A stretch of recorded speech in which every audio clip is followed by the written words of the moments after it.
Diretamente do Brasil, Brasília, Distrito Federal. Quem vos fala, mestre Dinho, trazendo sempre informações na palma da sua mão, com notícias de utilidade pública, nacional e internacional. O mestre Dinho, eu quero aqui, antes de iniciar esta live, eu quero falar sobre o Pix do juiz Oscar Aníbal Chapan. Pix, Oscar Aníbal Chapan, @gmail.com. Repito, Oscar Aníbal Chapan, @gmail.com. Está na descrição desse vídeo. Dia 8 de setembro, horário 14 horas 16 minutos. Quem está falando? É o senhor Oscar Aníbal Chapan. É o senhor Oscar Aníbal Chapan, o árbitro, na função arbitragem internacional, no cargo interventor, no seu identificador, juiz corregedor internacional arbitral. Na investigação da cleptocracia da ONU. Cleptocracia significa sociedade de ladrões.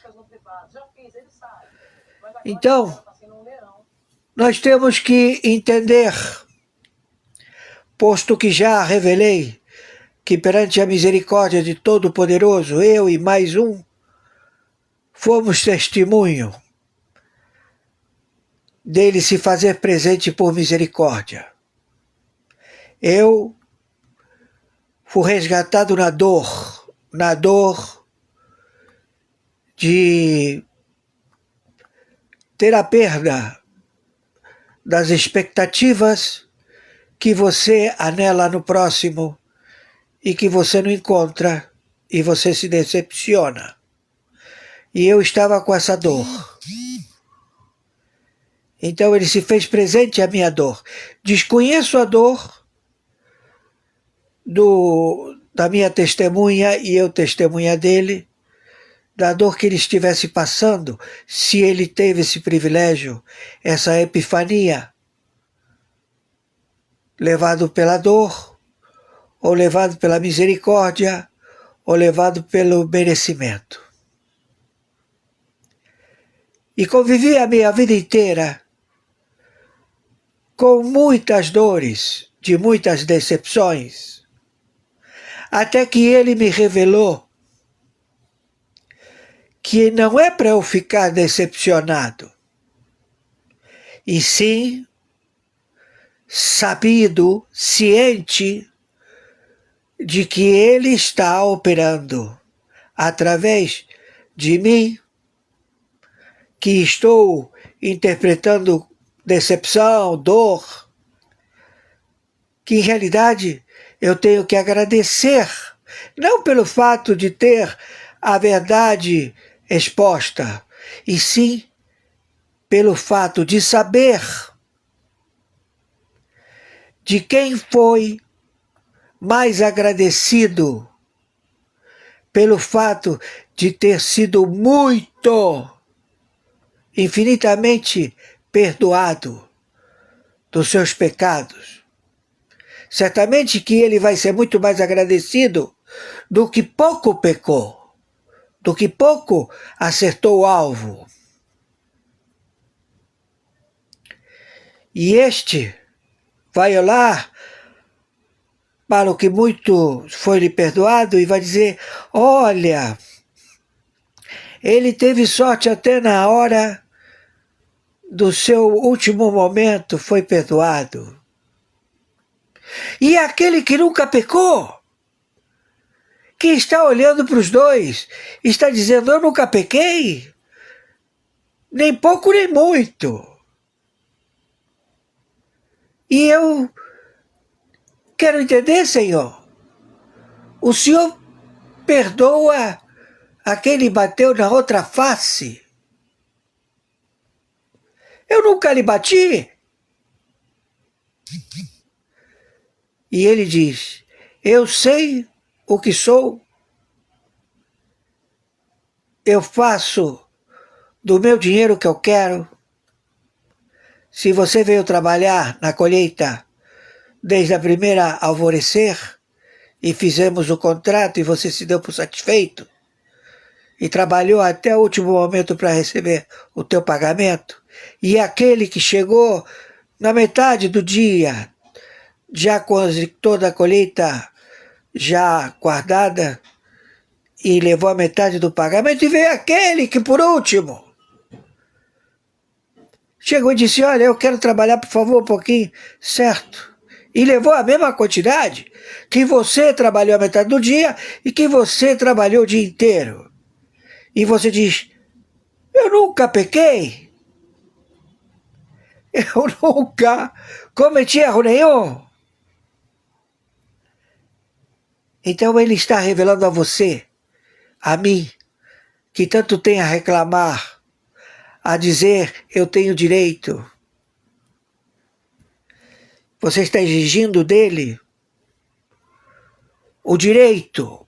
O que você quer? Ele diz para você, filho meu, tudo que eu tenho é teu. Tudo o que eu tenho é teu. Eles foram atrás de tudo que era teu e que era meu e não conseguiram. E não tem nada, nem de mim, nem de você. Não lhe restou nada. E o que eles fizeram? Permaneceram no erro? Ou se redimiram? Remissão. Redimiram. Eles se redimiram. E tudo lhe foi perdoado. Então quem é mais agradecido? Aquele que muito lhe foi perdoado. Por quê? Porque ele voltou a ter o direito que você tem, que nunca pecou, que nunca bateu no rosto de Jesus, que nunca lhe deu uma chibatada, uma porrada, nunca o estuprou, nunca o matou, nunca amaldiçoou, nunca fez nada contra. Mas você pede direito a ele. E ele, Todo-Poderoso, diz, tudo é teu. O que é meu é teu. Não está satisfeito? Então, quando você vê um sujeito que tem problema de dilexia, ele é o jeito dele. Interior de São Paulo. O excelentíssimo senhor presidente da República, Bolsonaro. E sua família que nem ele. Tudo autêntico. Pessoas comuns. E ele pede anistia. Sabe o que é anistia irrestrita? É aquele que está em cana por ter matado, estuprado, roubado. É chegar para esse do PT, do PSOL, o Lula e a puta que o pariu. E dizer para eles, anistia para você também, filho da puta! E eles, não queremos anistia, pois então, seja feito conforme o teu pedido. E você, altruísta, que nunca bateu na minha cara e que pede anistia para que eles sejam alcançados pelo amor do Todo-Poderoso, o dono da verdade. Ele te dá a vida e ele atira. Quando alguém veio te matar, você ressuscitou. E você morre todo dia. De decepção. Porque você acreditou Ele falou que ia me dar picanha. Ele disse que todo mundo ia tomar café da manhã, almoço e janta. E eu estou vendo que o dinheiro foi encontrado na conta dele. Ele vendendo petróleo de contrabando da Rússia, da China, da Rússia, perdão, da Rússia, pegando petróleo do Irã e vendendo para a China, vendendo o petróleo da Venezuela, sendo intermediário, ganhando comissão. Ele dava ao petroleiro as notas fiscais e o pagamento de porto a porto, alegando que aquele petróleo é brasileiro.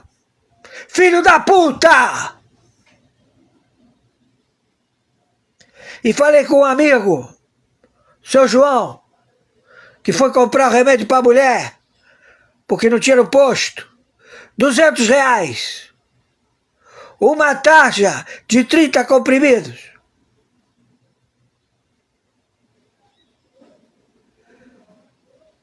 Gás para todos. Isenção do imposto de renda. Reforma tributária. Reforma fiscal.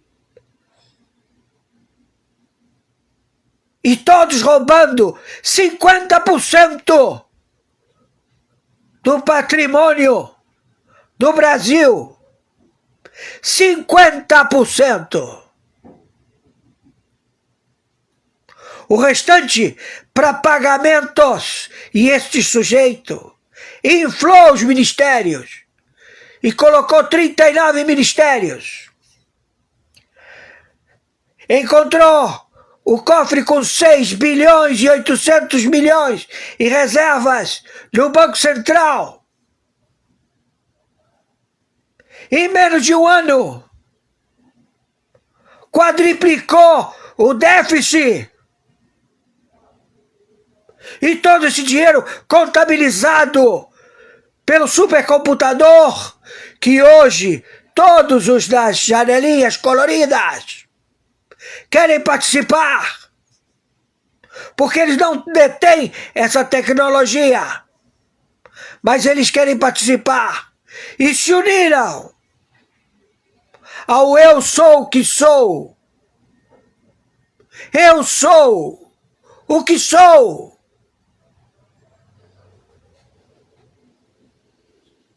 Que nada sei, mas tenho presente o que eu não vejo, porque a fé é o que não se vê, é a certeza que se cumprirá, é a constatação da verdade, e eu tenho essa constatação.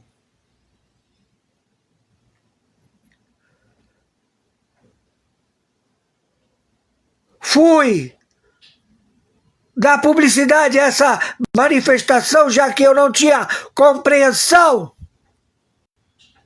porque ainda muito me resta para caminhar, o tempo que ele assim determinar.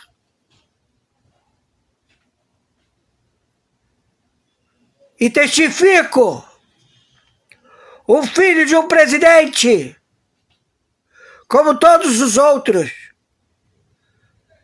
na missão de um grande homem,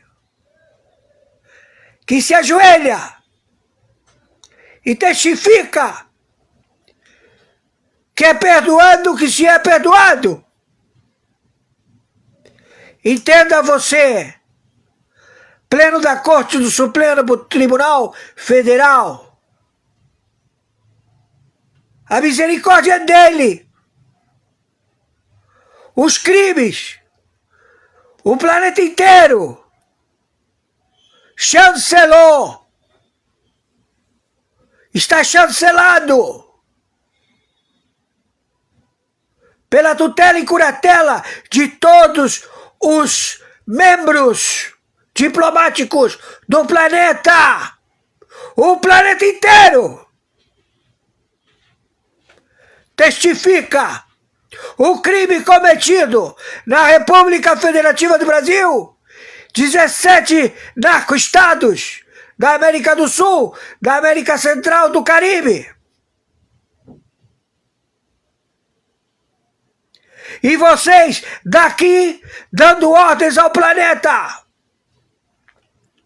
cobrando por isto em palestras de $500 mil por palestra para cada um.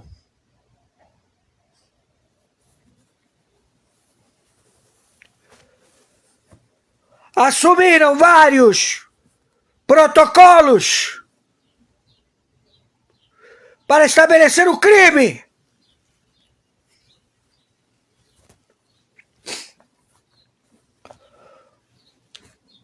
Então o planeta inteiro sabe e conhece cada um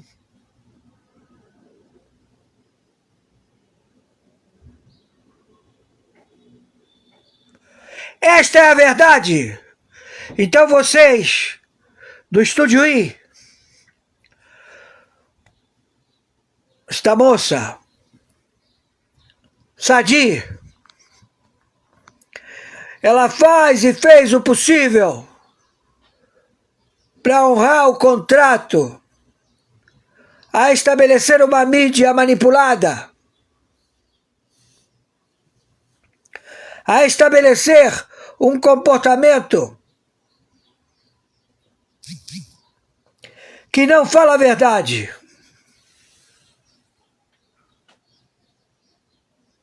E que eles mesmos devem refletir, mas eles querem dizer: e agora? Quem vai me safar dessa? Aí o outro fala com Deus. E Deus existe.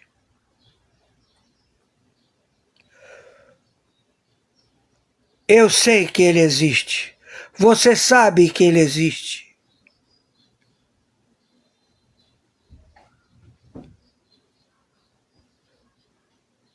Então chega de se ferir um contra o outro.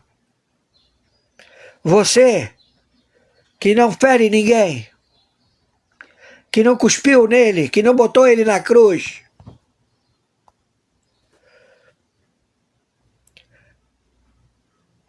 Mas não seja hipócrita.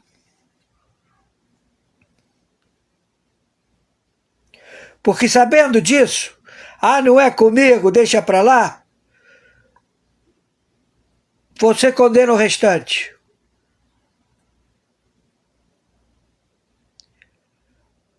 Quando alguém é levado à justiça, um deles está contra você. Porque tudo ele quer se justificar. Mas ele não é Deus. Mas se ele falasse com Deus, se ele chegasse e dissesse: eu estou arrependido, quero me remir dos meus pecados. Quero me remir. Eu roubei. Eu menti. Eu caluniei. Eu usei o nome do Todo-Poderoso em vão.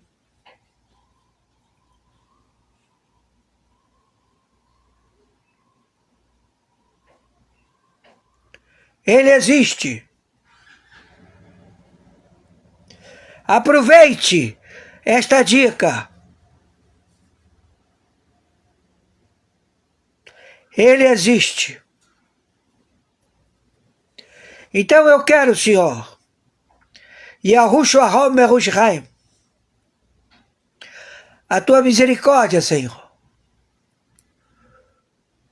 Muitos serão levados ao calabouço, porque ainda tem que ter a sua maturidade para salvar as suas almas. e leva para os céus as almas que mais precisem. Entendam, estamos numa outra era. Eles não queriam esta janela da internet. Não! Não queriam ver você, que nunca bateu, nunca cuspiu, nunca crucificou o Todo-Poderoso. Como era a morte mais comum à época? A crucifixão. Tinha empalação, empalado, e tinha crucifixão. Quando um exército ganhava do outro exército, todo mundo tinha que arrear as calças e o exército se viciar ao exército perdedor. Era prática, submissão. O mundo mergulhado na barbárie. Hoje temos esta forma de comunicação e estão querendo tirar outras benesses da humanidade por simples avareza, roubo, olho gordo, inveja, maldade, negação da existência do Todo-Poderoso que criou tudo isto. Tudo que existe e o que não existe também. Porque ele traz a existência. Está determinada a intervenção no narco-estado Brasil pelas tropas da OTAN. Ela determinou que nenhum país da Europa, nenhum país que tem tratado com a OTAN, com a NATO, com o Pentágono, com o Comando Sul, em 196 países, faça negócios com o Brasil. Porque todo negócio que é feito, ele é adquirido ao espólio de querer implantar uma nova forma administrativa no planeta. Pela China, pela Rússia. Roubam em todas as plataformas de pagamento. Mais de 700 bilhões. Sabe qual foi a resposta do Banco Central? Deixa continuar a empresa que roubou 700 bilhões tirados dos bancos domésticos para as contas Pix e as contas Pix para os bancos domésticos, para pagar telefone, luz, gás.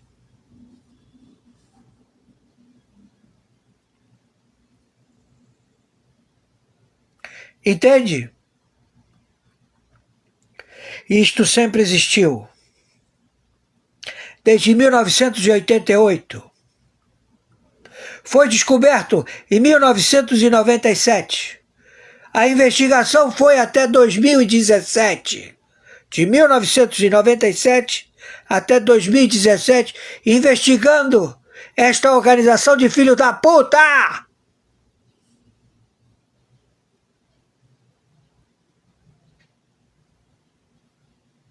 E chegamos a todos. E os que o sucederam. Seus netos. Vivem disto. Da exploração do planeta.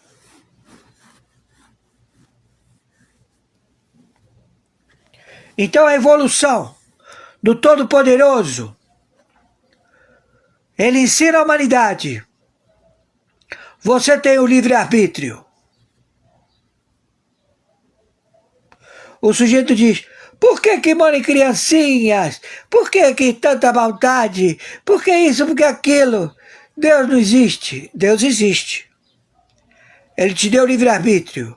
Você decide o que você vai fazer com tua mão. vai apertar uma metralhadora, vai usar um bisturi, vai... Tudo é bom quando é bem intencionado. Estamos bem intencionados! E vocês mal intencionados. Mas não, diga onde está o defeito.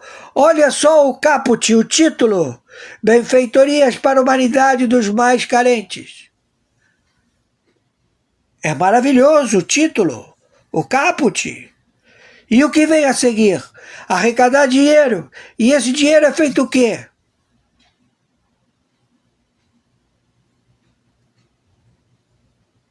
O mundo inteiro os condenou, Supremo Tribunal Federal. Está tudo anulado.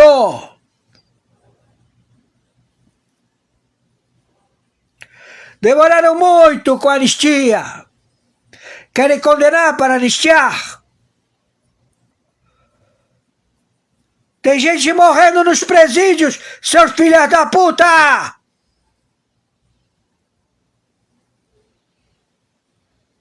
Está determinado. Não há forma. Estamos em guerra mundial nuclear. Seus filhos da puta. E eles estão aqui, seus filhos da puta.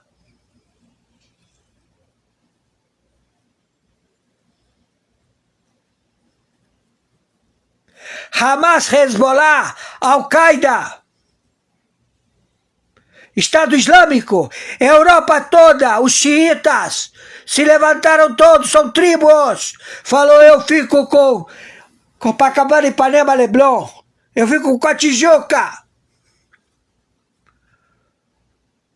A intenção é bomba na pau, é uma bomba líquida. Parece suco de pera. Aí quando explode, pega fogo em tudo. Ele quer que explodam 2.300.000 favelas. Esse filho da puta que se faz chamar Luiz Inácio Lula da Silva e a puta que o pariu. E quem estiver com ele, seus filhos da puta. Estamos em guerra!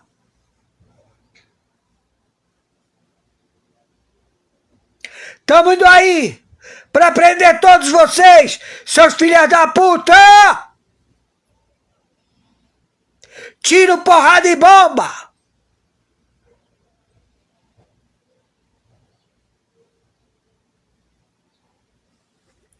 Conforme determinação, meu Pix é meu e-mail.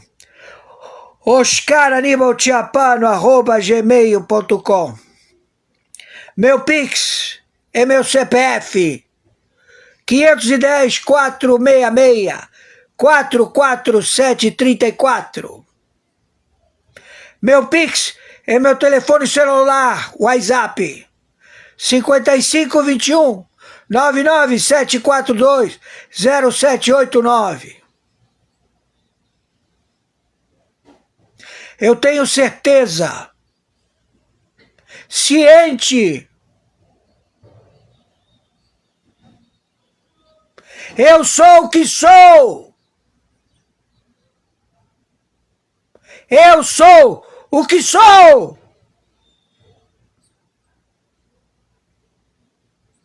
não preciso de reconhecimento de ninguém mais.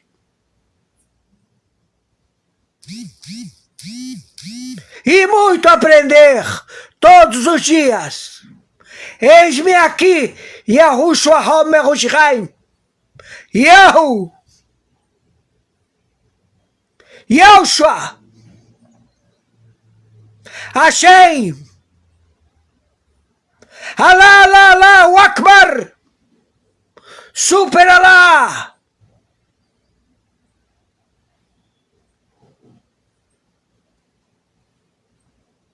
Estamos todos juntos contra vocês, filhos da puta. Xi Jinping, tu já não é mais porra nenhuma. Tá demitido. Puccini, tu já foi pro cacete. Ô Hindu, vai tomar. Irani Charmuta, Ali Khamenei, vai pra puta que te pariu. Excomungado. Mentiroso.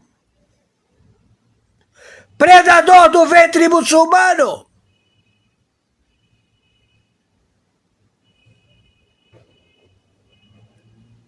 Finalize isto, por favor. Meus amigos e amigas patriotas, quem vos fala, Mestre Dinho. Hoje, dia 8 de setembro do ano de 2025. Acabamos de assistir a live do juiz Oscar Aníbal Chapão. Eu quero aqui apresentar uma mensagem, juiz Oscar Aníbal Chapão. A Bíblia não se propõe a provar a existência de Deus, mas assume que ele já existe, sendo o Criador de todas as coisas. A palavra de Deus é apresentada como a fonte de provas em si mesma, através da experiência pessoal com a sua presença, do cumprimento das suas promessas, da transformação do crente e da fé na sua palavra. Também apresenta a obra da criação como evidência da sua existência e poder. Evidências na própria palavra. A criação. Jó, capítulo 12, versículos do 7 a 9. É um texto que afirma que a natureza fala sobre a existência de um Criador, promessas e presença. Isaías capítulo 41, versículo 10, e o Salmo 37, o capítulo e o versículo 5, mostram a presença de Deus na vida dos que creem, demonstrando a sua força e o apoio constante. A transformação do crente, a experiência de ter acesso a Deus, purificado pelo pecado através de Jesus, é uma transformação real que prova a sua existência e amor. Fé na palavra. A Bíblia declara que o homem deve viver pela palavra que sai da boca de Deus, sendo essa própria palavra uma fonte de fé e transformação, como descrito em Mateus capítulo 4, versículo 4. Provas na vida e experiência. Ressurreição de Jesus. A ressurreição de Cristo é vista como a maior prova da existência e poder de Deus, pois centenas testemunharam o evento, sendo perseguidos e mortos por isso. Obedecer os mandamentos. A obediência à palavra de Deus leva à experiência da sua manifestação, mostrando o seu poder. Conclusão. O mestre Dinho, eu irei aqui encerrar essa mensagem com a conclusão. Em vez de provar a existência de Deus, a Bíblia convida o crente a experimentar o poder transformador da palavra de Deus. A fé é o caminho para entender as coisas que não se veem. E é ela que nos permite reconhecer a existência e o próprio de Deus na sua vida. Meus amigos e minhas amigas, quem vos fala, o Mestre Dinho. Vocês sentiram uma palavra crente, ok? Então, se você crê em Deus, ok? No nome do Senhor Jesus Cristo, Deus Pai e Filho. Deus é Pai, Filho e Espírito Santo. Então, nesse caso, você é crente que Deus existe, ok? Porém, tem de ter, ou melhor, tem de ser temente a Deus, ok? Então, a palavra crente que crê, não é isso? Então, como nós evangélicos, nós cremos, nós confiamos a existência de Deus, a certeza no nome do Senhor Jesus Cristo. Como se outras religiões se crê que Deus existe, de uma maneira como a Bíblia nos ensina, ok. Certo? O juiz Oscar, ele crê em Deus. E ele mostra com algumas palavras que é correspondente de tudo aquilo para que nós podemos ser crentes em Deus. Por exemplo, os terroristas, traficantes, comunistas, eles não creem em Deus, ok? Se não creem em Deus, é problema. Certo? Então, se não crê em Deus, é o seguinte, é complicado, ok? Então, você aí, que vota no PT e fala que crê em Deus, você não conhece a palavra de Deus. Você crê em Deus, disse que crê em Deus, ok?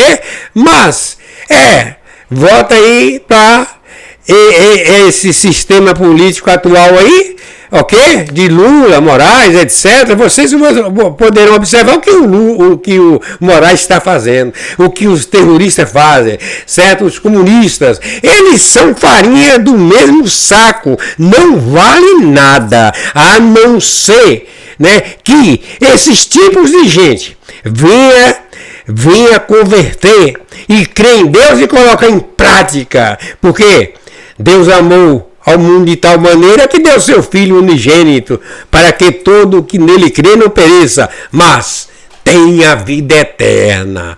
Ok, meus amigos e minhas amigas. Olá para você que se liga na Gazeta do Povo, está no ar o Café com a Gazeta, seu jeito corajoso de se informar logo pela manhã.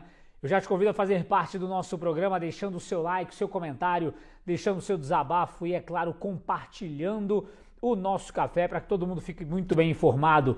Outra maneira de se informar é assinando a Gazeta do Povo. O QR Code já está na tela, que o grande Lucas Lencin, que não pula feriado, também já colocou na tela. Tem um link na descrição do YouTube, tem o gazetadopovo.com.br/oferta. Meus amigos, muitas coisas a tratar. Vejam só o nosso telão, as imagens que já nós vamos repercutir com vocês. Anne Dias, bom dia, tudo bem? Bom dia, tudo bem? Bom dia. Tudo ótimo, graças a Deus. Trabalhou bastante neste domingo. Sei que você esteve na manifestação em Curitiba. Meus parabéns pelo seu trabalho, pelo trabalho de Lucas Saba, Jorge Serrão, Joyce Brito, Vinícius Macedo, toda a nossa equipe, os nossos comentaristas que também ralaram e muito. E é claro, vou dar meu bom dia para Lucas Saba. Bom dia e parabéns por mais um trabalho sensacional, extraordinário aqui no Café com a Gazeta, meu amigo. Bom dia. Bom dia, Guilherme Oliveira, a todos que nos brindam aí com o carinho da audiência, uma semana agitada, já começamos com tudo. Dar bom dia a ela também, Anne Dias, que ontem trabalhou ali como repórter no coração da manifestação aí em Curitiba, trazendo várias entrevistas. Vamos exibir algumas hoje também, entre elas a do Jeffrey Chiquini. Muito bacana estar aqui ontem com Jorge Serrão, que aliás estará conosco hoje também, Guilherme, agradecendo todo mundo que assistiu, prestigiou, deixou o like, comentou. A gente fica muito feliz com esse carinho da audiência que só cresce aqui no nosso canal da Gazeta do Povo. Gui. É isso aí, meu amigo Lucas Saba. Vamos passar para ele, Paulo Briguet. Para quem é de Curitiba, Briguet, hoje tá fácil dizer sobre santo, falar sobre tudo isso. Agora eu quero que você diga o santo do dia, fale para nós qual é o de hoje. E claro, muito bom dia a você, seja bem-vindo ao Café com a Gazeta. Bom dia, Guilherme, bom dia, Anne, bom dia, Lucas, bom dia, audiência do Café. Olha, meu amigo Guilherme, hoje é um dia muito importante, é aniversário de Nossa Senhora, dia da Natividade da Virgem Maria, olha só, que bonito. Depois desse domingo, né, esse domingo que foi tão bonito com a canonização do Carlo Acutis e com as manifestações do Brasil, a gente tem o aniversário de Nossa Senhora. Muito bem, meu amigo Paulo Briguet, convidando vocês a deixarem o like aqui no nosso chat, já vamos ler tudo. E, claro, compartilhar com vocês tudo o que aconteceu nesse 7 de setembro de 2025, tudo que aconteceu de bom, né? Todas as manifestações lotadas na Paulista, por exemplo, aqui em Curitiba também o verde e amarelo, mas, claro, vamos falar sobre as manifestações e o 7 de setembro do outro lado, esvaziado, sem o povo, como sempre, sem o povo. Meus amigos, vamos trazer aqui umas imagens que estão rodando no nosso telão para vocês. Ali vocês estão vendo o Tarcísio de Freitas, o governador de São Paulo, a Michele Bolsonaro, pastor Silas Malafaia, aqui, se não me engano, também o senador Rogério Marinho, todos eles que estiveram na manifestação na Paulista, uma manifestação lotadíssima. Vamos começar mostrando para vocês um vídeo do Feliciano, deputado federal. Tá na tela para vocês, meu amigo Lencinho. Vamos lá. Lula, o seu julgamento começou por causa de corrupção ativa, corrupção passiva, lavagem de dinheiro, cerca de 80 milhões de reais. O julgamento de Bolsonaro começa sem envolvimento de nenhuma nota, nenhum dinheiro, nenhuma propina. Lula, ele teve 20 delatores e mais de 180 colaborações no seu processo. Bolsonaro, apenas um delator, e a Polícia Federal ainda disse que ele mentiu, ou seja, não era para ser invalidado a delação dele. Lula, o processo dele teve mais de 250 mil páginas. Bolsonaro, menos de 800 páginas, citando algumas palavrinhas lá recorrentes. Lula teve mais de 3 mil provas contra os seus crimes, escritos em planilhas e e-mails. Contra Bolsonaro, olha só, uma minuta sem assinatura, sem qualquer tipo de execução. Lula teve um filho que fechou contratos com o governo em mais de 100 milhões de reais. E o presidente Bolsonaro está proibido de falar com seu filho. Lula, depois de condenado, fez até comício público. Bolsonaro não foi condenado e não pode falar conosco aqui agora. Isso é injustiça. Lula perdeu em primeira instância e recorreu. Foi ao TRF, recorreu. Perdeu lá também. Foi ao STJ, perdeu. Impetrou habeas corpus no STF e perdeu. Bolsonaro não pôde ser julgado assim. Foi levado direto ao STF. Não.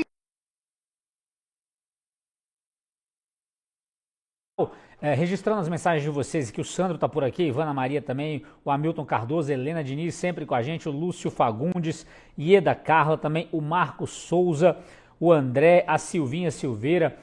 Um abraço especial para a Mônica Castellani, que nos acompanha, que eu ainda apresentava o Sem Rodeios. Espero que você esteja bem, fazia tempo que eu não via você aqui, Mônica. Minha querida Anne Dias, passando para você, nós estamos novamente mostrando as imagens de ontem, 7 de setembro, aí a Michele Bolsonaro, que fez um discurso emocionante também na Paulista. Aliás, temos uma enquete para vocês, qual foi o discurso mais importante, mais impactante. Claro, todos eles tiveram seus efeitos e suas importâncias, mas tem uma enquete para vocês no chat. O Feliciano, no caso, Anne, traz ali um comparativo entre o que aconteceu durante o processo, o julgamento do Lula, e agora o que acontece no do Bolsonaro, escancarando ainda mais aquilo que a gente já sabe da perseguição contra o presidente Bolsonaro, né, Anne? Bom dia. Pois é importante a gente ter sempre em mente os motivos pelos quais o pessoal foi pra rua. E foi muita gente, né? Falaram que ia ser esvaziado, que ia flopar, tentaram até subir a hashtag flopou no Twitter, mas as imagens mostram que o povo foi de fato para a rua. Cada um ali tem o seu motivo, a razão pelo qual foi para a rua, mas esse retrospecto do Feliciano é importante para a gente analisar alguns dos detalhes que estão sendo violados.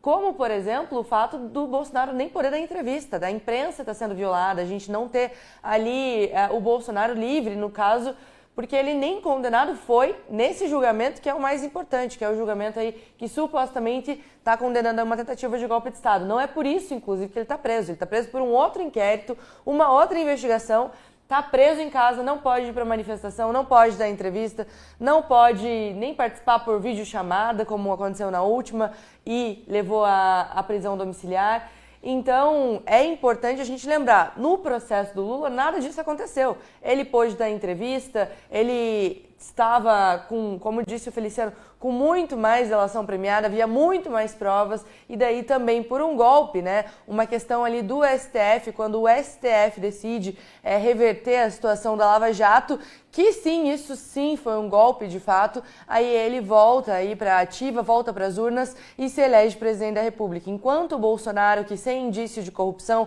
sem provas concretas que coloquem ele na posição que ele está hoje, não tem provas, com uma delação fraca do Mauro Cid, ele segue em domiciliar, segue preso, segue sem poder ter contato com a imprensa, o que é um absurdo. É absurdo a gente ver no dia 7 de setembro, que é no meio do julgamento, ele não poder estar presente. A gente não pode deixar de falar isso. E isso não é sobre ser bolsonarista, sobre defender ou votar no Bolsonaro. Isso é sobre entender que numa democracia a oposição tem que ser livre, a oposição tem que ter o direito de se manifestar, de convocar manifestação, de participar, de gravar vídeo nas suas redes sociais, de falar com a imprensa, coisa que no Brasil não acontece. Não tem as provas suficientes para sustentar essa farsa, mas é assim que está funcionando no Brasil. Mas pelo menos hoje a gente tem uma segunda com boas notícias, já que a manifestação de ontem foi muito boa, com bastante gente em várias cidades e coisas boas para a gente compartilhar ainda no dia de hoje. Muito bem, minha querida Anne Dias, a Evelise está com a gente aqui, a Rosângela, a Andréia também, o Danilo, Marcos Lira, a Lígia Maria, a Marisa Rosa, vocês estão animados aqui no chat, a gente gosta muito disso, o Eric Rossini também está por aqui, Lucas Saba, meu amigo, nada melhor do que perguntar para você que esteve aí durante toda a transmissão, visualizando essas imagens, recebendo as informações também aqui de Curitiba, com a Anne e toda a nossa equipe por aqui, o que você achou dessa manifestação do dia 7 de setembro, o tamanho, a magnitude, a importância dela, como é que você analisa esse 7 de setembro de 2025, lembrando, reforçando o que você disse no início, uma semana importantíssima, afinal, teremos julgamento ainda do presidente Bolsonaro, Lucas. Um 7 de setembro histórico, para entrar para a história em uma semana que tende a ser histórica também. O recado da população brasileira foi claro aos ministros do STF. Chega de desmandos, chega de rasgar a Constituição. Agora, nós tivemos também, Guilherme, coragem alguns, no caso do deputado Marco Feliciano, um discurso muito bacana, falando que Bolsonaro nunca foi acusado de corrupção, muito o contrário do seu adversário político Lula e de quem o cerca, mas também nós tivemos falta de coragem de outro lado. Por exemplo, Romeu Zema veio de Minas para a capital paulista para subir no ônibus, tirar meia dúzia de foto e ir embora. Não discursou o governador mineiro. Por que disso? Nós tivemos, por exemplo, o prefeito da maior cidade da América Latina ontem no carro de som, não discursou Ricardo Nunes. Enquanto nós tivemos, por exemplo, pessoas sem mandato político, ex-vereadores, mas assim, sem ter um cargo ali, né, na política, e que discursaram, e que fizeram bons discursos. Então, nós ficamos com algumas dúvidas. Agora, outros rostos que não são muito habituados a discursar, sobretudo aqui na Avenida Paulista, discursaram. Senador Marcos Pontes, por incrível que pareça, foi bastante aplaudido, porque disse que foi um dos primeiros a se manifestar a favor do impeachment do Alexandre de Moraes. Havia ficado muito mal para ele aquela história da ida para os Estados Unidos, a foto com a bermuda, etc., reuniões que não levaram a nada. Acho que ontem ele conseguiu recuperar parte do seu capital político. Nós tivemos o ex-ministro do Desenvolvimento e hoje senador Rogério Marinho, fez um bom discurso também. A própria ex-primeira-dama Michele Bolsonaro, muito emocionada, Pastor Silas Malafaia subiu o tom, como sempre, esse também não tem medo, apesar de ter tido o seu celular, passaporte, registros bíblicos num caderno apreendido pela Polícia Federal a mando do ministro Alexandre de Moraes, e havia uma expectativa de, Gui, que seria grande, que seria gigante aqui na Avenida Paulista, e foi. Posso dizer, quem já cobre manifestações há alguns anos aqui na capital paulista, nós vimos, agora nós sabemos que vão vir estudos, a Universidade de São Paulo vai vir com aqueles números constrangedores. Nós tivemos imagens aéreas para desmentir qualquer jornal que vir com aqueles números absurdos. Ontem, diretamente da Avenida Paulista, nós tivemos manifestação da esquerda a cerca de 5 quilômetros da manifestação que teríamos da direita. Havia uma preocupação muito grande da Polícia Militar, do alto comando aqui em São Paulo. Graças a Deus, nada ocorreu, mas a manifestação da esquerda pode ser intitulada de manifestação, porque foi, como se diz, os jovens, flopou, né?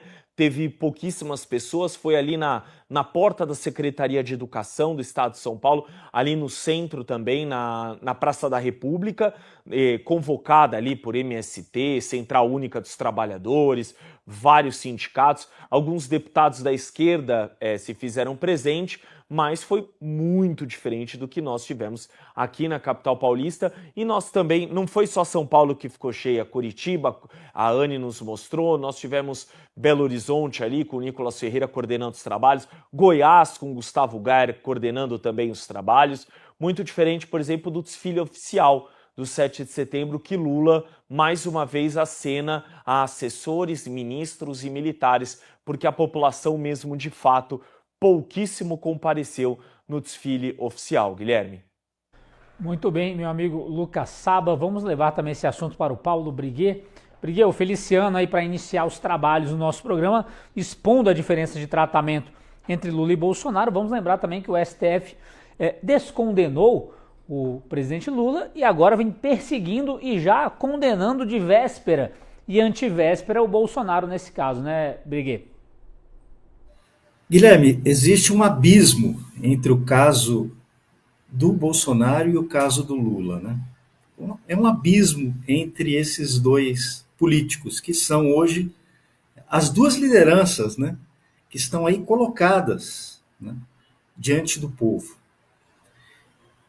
Há um abismo entre Lula e Bolsonaro. Mas também, ontem, nós vimos o seguinte: há um abismo entre o Brasil e Brasília. Isso ficou muito claro no dia 7 de setembro. Basta olhar as multidões, o Brasil das multidões, nas ruas de São Paulo, Curitiba, Belo Horizonte, e o Brasil dos gatos pingados, dos ministros, dos assessores, dos funcionários, dos militares, né?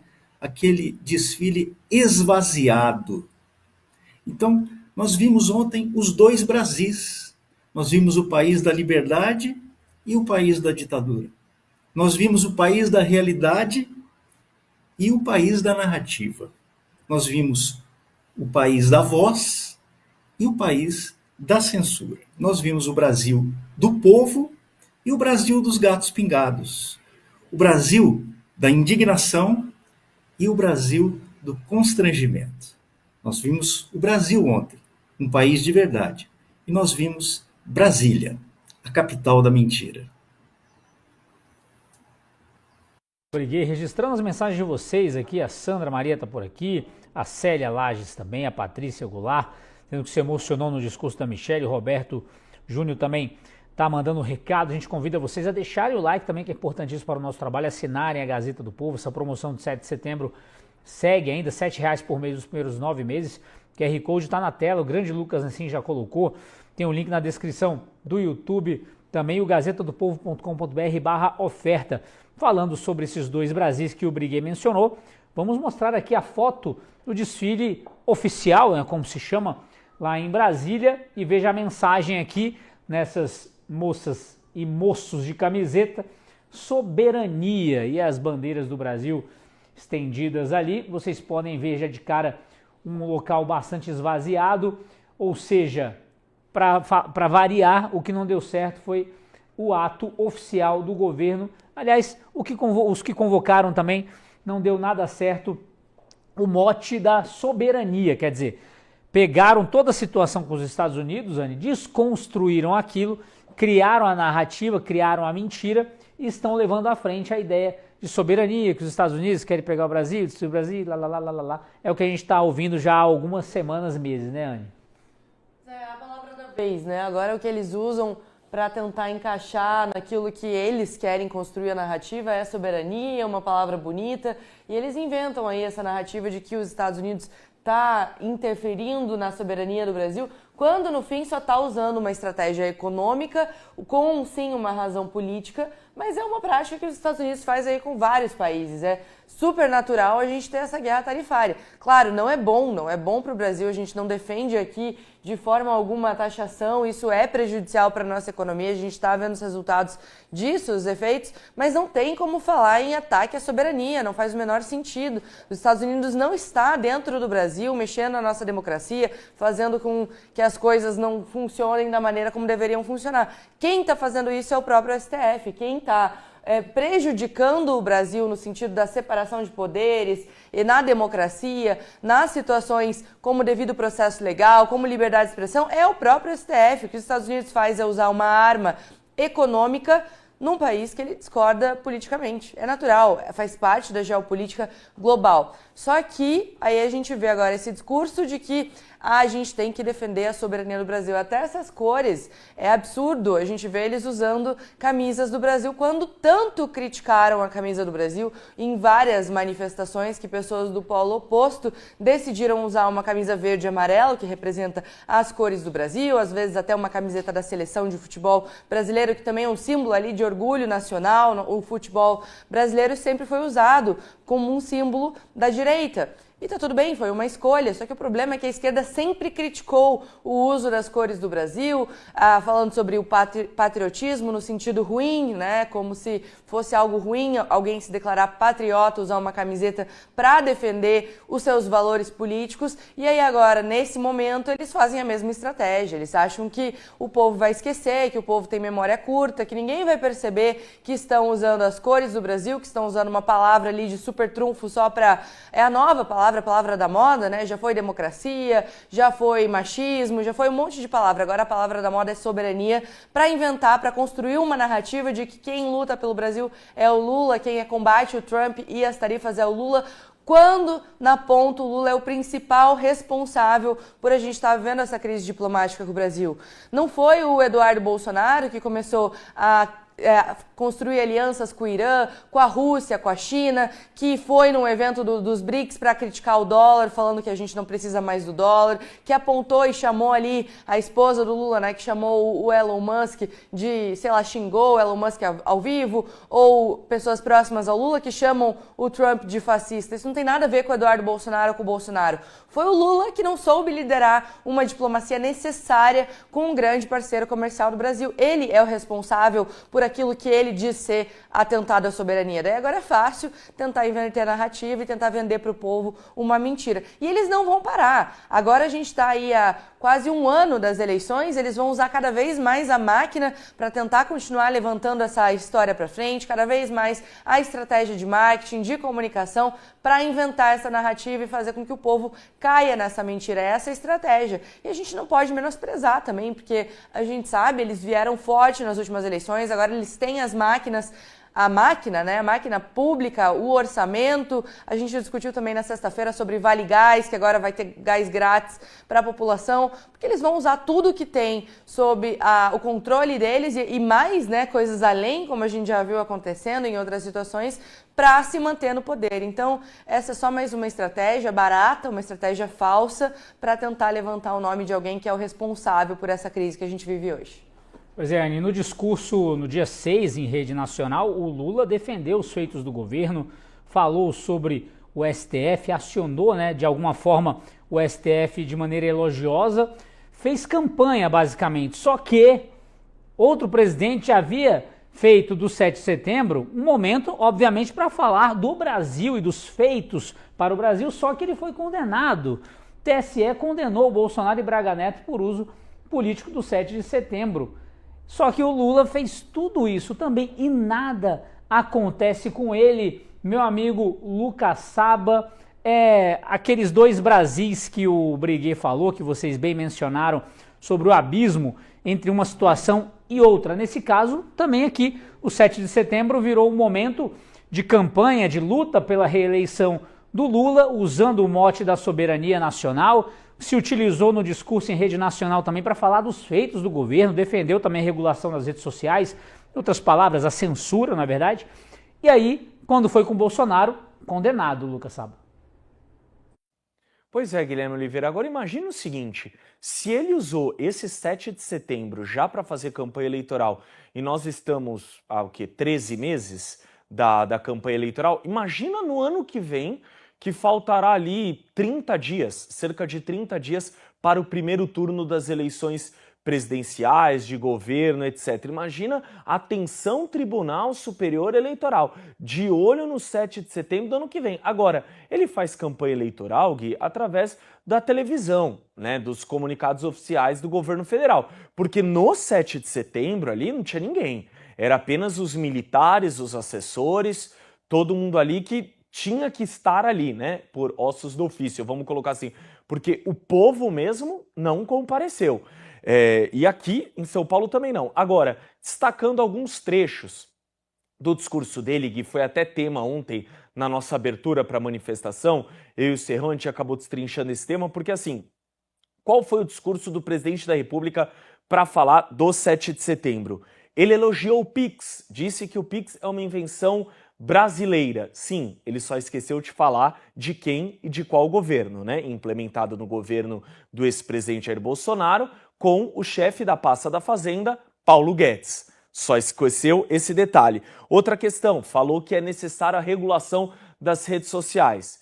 Vamos traduzir aqui, porque ele utilizou o eufemismo, censura. Aí ele acenou ao STF, falando que não pode intervir nas decisões da Suprema Corte. Ora, o primeiro partido que pediu o impeachment do ministro Alexandre de Moraes foi o PT, assinado à época por sua presidente nacional, Gleisi Hoffmann. Mas enfim, agora não pode mais criticar o STF, porque o STF está a serviço do Partido dos Trabalhadores, então não podemos. Falou em soberania nacional, falou em traidores da pátria. Aí ele disse o seguinte, que através do governo dele houve a maior operação da história contra o crime organizado.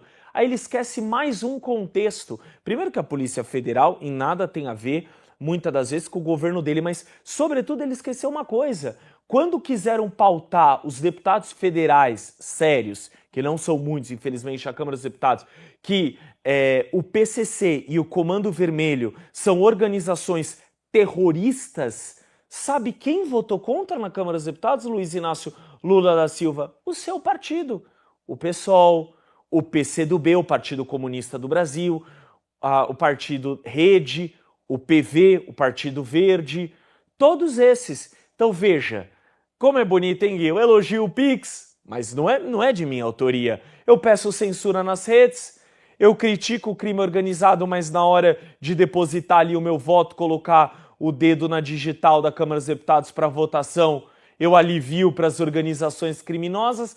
Quer dizer, será que aqueles nossos amigos, Gui, que gostam de fazer fato ou fake, farão nesse discurso do 7 de setembro? Porque o que teve de fake news nesse discurso, hein? Meu amigo Lucas Saba, é capaz que esse pessoal que mente aí comece a dizer que na esplanada dos ministérios em Brasília tinha mais gente que na Avenida Paulista, por exemplo, em São Paulo. Que ali, quem conhece Brasília sabe que estava bem esvaziada a esplanada dos ministérios.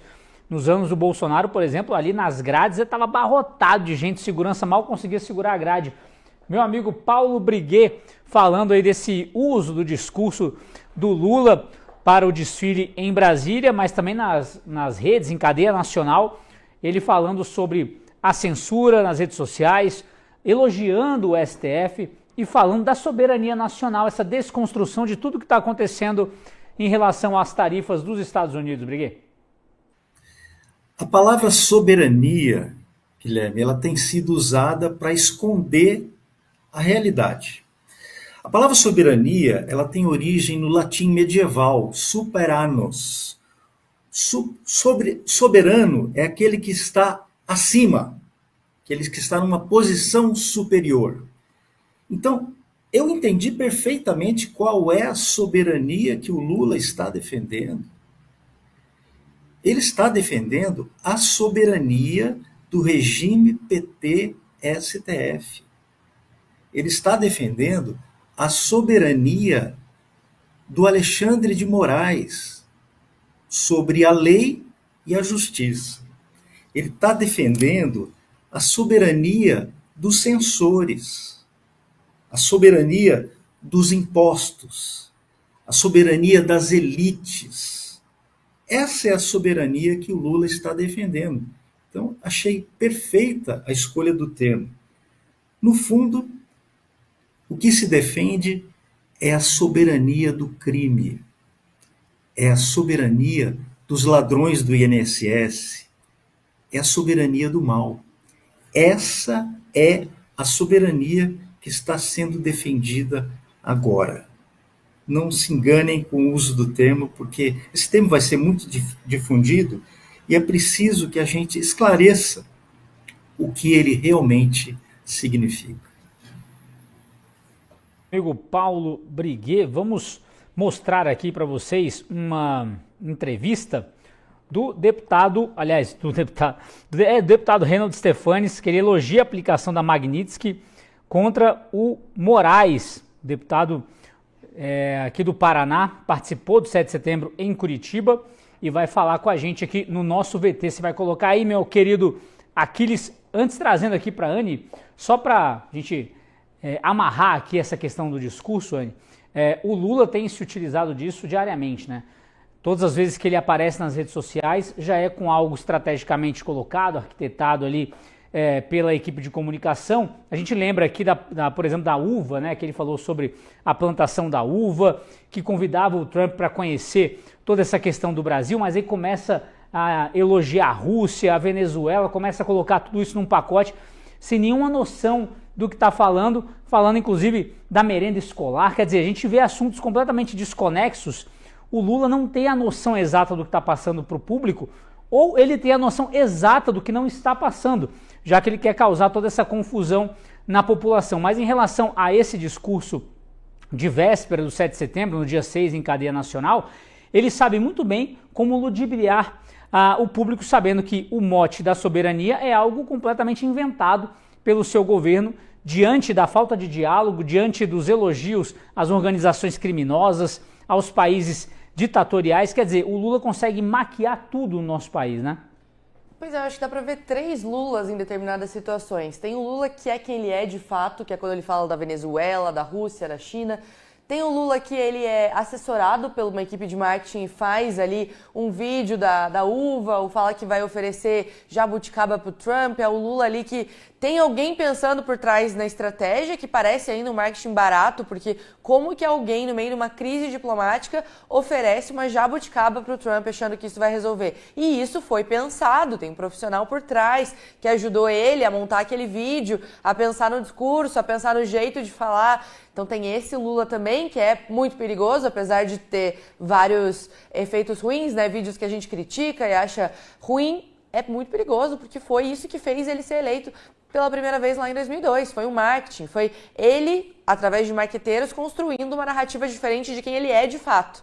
E aí tem o terceiro Lula, que é o Lula que fala muita besteira, que não tá em condições sãs mentais, que a gente viu aquela situação lá absurda que ele falou, que é um absurdo o Brasil ter foto de um homem negro sem dente numa publicidade, o que é um desrespeito completo a vários e vários cidadãos brasileiros. Ou seja, um Lula que já se passou da casinha há muito tempo, fala besteira uma atrás da outra, que claro, é conectado com quem ele é de fato, mas que não pensa para falar. E é esse o problema. Esse é o cara que está na presidência da República e vai fazer de tudo para continuar. Ele não tem a menor condição de continuar como presidente, de assumir mais 4 anos de mandato com essa sanidade mental. Já quando ele era mais jovem, já não tinha, já fazia muita besteira, já atuava de uma maneira muito prejudicial para o Brasil e cada vez piora, porque cada vez ele está com uma idade avançada, mas não que a idade por si só seja um problema, mas a cabeça dele está cada vez mais cansada, ele não consegue pensar, ele não consegue atuar, e quando pensava direito também já pensava coisas erradas, então não dá realmente para a gente tolerar e achar que é normal a gente continuar com ele na presidência da República. Muito bem, Dias, nós vamos mostrar para vocês uma sequência de entrevistas que aconteceram aqui em Curitiba, que a Anne esteve lá trabalhando arduamente nesse 7 de setembro, a iniciar pelo deputado Reinaldo Stefani. Lembrando uma coisa, já já nós vamos ter ao vivo o desembargador Sebastião Coelho conosco aqui. Então, já já tem entrevista com o Sebastião Coelho no bloco de Curitiba. Vamos lá, Anne Dias, lá e aqui. Solta aí, Lencinho. Lucas Serrão, eu estou aqui com o Isaías, ele faz parte da nossa audiência do Café com Gazeta, né? E além disso, ele esteve em Brasília, lá próximo do dia 8 de janeiro de 2023 e passou por umas situações complicadas. Se o senhor puder compartilhar com a nossa audiência um pouquinho do que o senhor viveu lá em Brasília? A gente viveu esse momento de praticamente terrorismo, porque a gente estava na manifestação, estava na Praça dos Três Poderes e a gente estava no movimento ali, aí a polícia chegou, aquele conjunto de mais de 200 soldados que chegou depois, e ele falou assim, vocês levantam e vão embora, que a gente estava até sentado para não criar algum tipo de problema. Aí eles falaram, levantem e embora, e viemos embora, na saída, já chegou o helicóptero e começou a jogar as bombas, e as polícias jogando bomba na gente, entendeu? E a gente saiu, só que algumas pessoas ficou dentro do Congresso. Aí a gente veio vindo, voltou uns 8 quilômetros de volta pro quartel, e chegando lá, fomos aterrorizados novamente, que a polícia ia entrar, ia fazer um banho de sangue, e que ia prender todo mundo, e todo mundo tinha que pegar suas malas e ir embora. Aí, naquele momento, até chegou alguns militares, até um major, estava lá, chegou e avisou o pessoal, vocês têm que ir embora, porque a polícia vai entrar. Naquele momento passou um caminhão blindado, foi lá e eu acho que negociaram nos negociaram com os policiais para entregar no outro dia. Porque depois, nas conversas com eles, aí eles avisaram a gente que era para ir embora no outro dia de manhã, e eles falaram assim, eu perguntei, poxa, mas defendeu nós até agora, todo esse tempo, e agora não vai defender mais nós? Aí ele falou assim, nós estamos com medo de trocar tiro com a polícia. Alguém já ouviu um militar ter medo de trocar tiro com a polícia? E nos entregou no outro dia seguinte exatamente o que aconteceu. Tentamos avisar todo mundo para sair, quem pudesse sair, ir embora, mas o pessoal estava com medo que era uma armadilha para pegar o pessoal lá de fora. Colocar todo mundo na cadeia. O senhor também tem 2 amigas, né? Sim, que foram condenadas, 14 anos de prisão. Conte um pouco mais sobre elas, assim, são pessoas do bem que estavam se manifestando e tem uma sentença de 14 anos de prisão nas costas agora. Sim, são pessoas do bem. Nós já tínhamos ido várias vezes no QG de Brasília e sempre foi pacífica a nossa manifestação. Porém, naquele tumulto, né, do pessoal que ficou preso no Congresso, a Letéia foi presa também. E ela foi presa e ela está na lista dos condenados a 14 anos de prisão. 14 anos de prisão. Regional Curitiba, agora eu estou aqui com o Jeffrey Chikini, que tem sido uma das vozes mais ativas contra esse abuso no Supremo Tribunal Federal. Jeffrey, a manifestação acabou de começar. Quais são as expectativas para o dia de hoje? Anne, Gazeta, dê uma olhada nisso daqui primeiro. Olha isso daí. E a esquerda disse que ia flopar. Nossos filhos, como está aqui, criaram aquela farsa chamada trama golpista para que o povo não saísse mais às ruas. Olha aí, Anne, caíram do cavalo. Porque o povo é que detém o poder, não vai se curvar. Não adianta o quanto tentem, o povo brasileiro não vai se curvar. O curitibano não vai se curvar à tirania. O povo mostrou que não aceita ser aprisionado por um Estado tirano. Uma manifestação linda, pacífica, lembrando que o nosso pedido maior é justiça e liberdade. O que o povo quer é justiça. E só o povo hoje é que pode retomar o poder. É só o povo que pode retomar a liberdade de novo. E é por isso que os curitibanos, os paranaenses estão aqui lutando. Anne. E você acha que agora, com o povo na rua, a gente mostrando esse número de gente na rua, depois da semana passada, que foi o início do julgamento do Bolsonaro, a gente vai ver alguma mudança vinda do Supremo ou do Congresso? pessoas. Eu acredito que o povo, mostrando essa força, deve haver uma mudança do Congresso. O Congresso tem que entender que a anistia é o desejo popular. A anistia ela existe quando não há mais mecanismos jurídicos a restabelecer a justiça. Então é o povo restabelecendo a justiça através da anistia. Eu quero que o Alcolumbre, eu quero que o Gumota, que esses que estão lá para representar o povo, vejam que o povo quer anistia ampla, geral e irrestrita, porque é a retomada da justiça. Perfeito, Jeffrey. Parabéns por todo o trabalho que tem feito aí. Recado final para a nossa audiência, Jeffrey, que é o nosso comentarista, está toda quinta com a gente no café. Deixa um recado aí para a nossa audiência para encerrar. Eu tenho um orgulho muito grande da Gazeta, porque hoje é, sem sombra de dúvidas, um dos maiores veículos de comunicação do Brasil que tem compromisso com a verdade. Eu não tenho como não agradecer a Gazeta pelo trabalho que tem feito, sem PIX do governo, não se curvou a essa corrupção do governo Lula, está de pé porque luta pela verdade, está de pé porque o povo quer a Gazeta de pé. Por isso, meu respeito à Gazeta, tenho muito orgulho em fazer parte desse time, tenho muito orgulho da Gazeta do Povo, que tem nos ajudado a enfrentar essa tirania. Isso daqui é Brasil. Isso aqui é povo brasileiro que não se curva à tirania.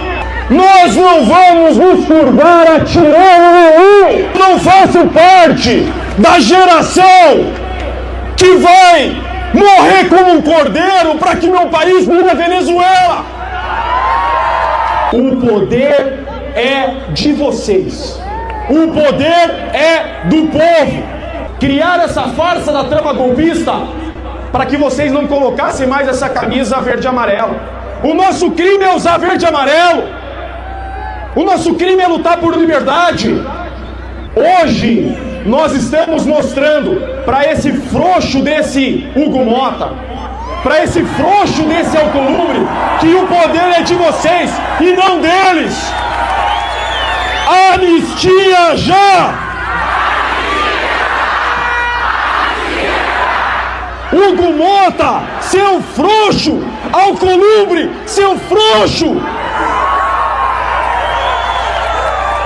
Quando não há mais mecanismos jurídicos a resgatar a justiça, a única solução é o povo retomar a justiça por meio da anistia.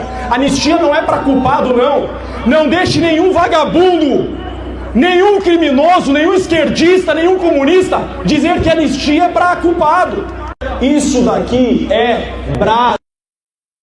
É isso aí, meus amigos. Vocês acompanharam primeiro o Isaías, uma testemunha do 8 de janeiro, que esteve na manifestação em Curitiba com a Anne. A Anne entrevistou o Isaías. Depois vocês acompanharam o Jeffrey Chikine, claro, ali sendo entrevistado pela Anne e também fazendo o discurso dele aqui em Curitiba. E agora vamos mostrar o Reinaldo Stefanes, deputado PST do Paraná, falando sobre a aplicação da Lei Magnitsky contra o Moraes. E já já a gente retorna aqui para fazer rodízio de comentários com os nossos comentaristas. Solta aí, Lencinho. Eu tô aqui com o deputado federal Stephanie Júnior. No início da manifestação, o pessoal ainda está chegando, mas já temos o nosso deputado federal confirmado aqui. Deputado, quais são as expectativas dessa manifestação? Olha, vai vir muita gente, num dia frio e chuviscando em Curitiba, e mesmo assim as pessoas vêm para defender a liberdade, para defender a democracia. Tem visto em Brasília um governo corrupto, roubo até aposentado, e também essa perseguição que há por parte de Alexandre de Moraes no Supremo contra o Bolsonaro. É muito bom ver em todo o Brasil as pessoas indo para a rua e voltando a se manifestar. Porque eles tentaram, no início do governo, com as prisões do 8 de janeiro, que as pessoas se intimidassem e não saíssem mais às ruas. Deputado, e como é que está o clima do Congresso? O senhor acha que depois dessa manifestação a gente vai conseguir ver a anistia sendo pautada finalmente? Olha, Ana, eu tenho visto lá em Brasília, meus colegas, em grande maioria, votando a favor de um projeto de lei da anistia. Se ele for pautado, você vai ter no mínimo 350 deputados votando para a anistia, chegando perto de 400. A questão é realmente colocar em pauta. Isso já é um consenso na casa, que é injusta as prisões. As pessoas foram se manifestar, estão presas como se fosse dar um golpe de Estado, que nunca aconteceu. Isso é uma narrativa que tem que ser mantida pelos Alexandre de Moraes para poder prender o Bolsonaro. Perfeito. E esse julgamento aí, o senhor acha que com a pressão do povo na rua vai ter alguma decisão diferente do que se espera? Olha, infelizmente eu acho isso não. O Flávio Dino é um comunista que é um inimigo pessoal do presidente Bolsonaro. Tem várias falas dele sobre isso.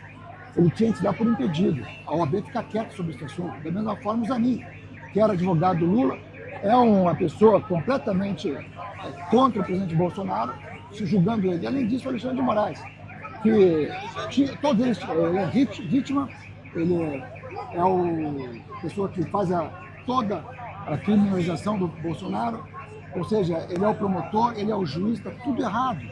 Isso realmente, no processo, o que o Tagliaferri mostrou é que ele é uma pessoa que cometeu diversos crimes de perseguição, de violações de direitos humanos.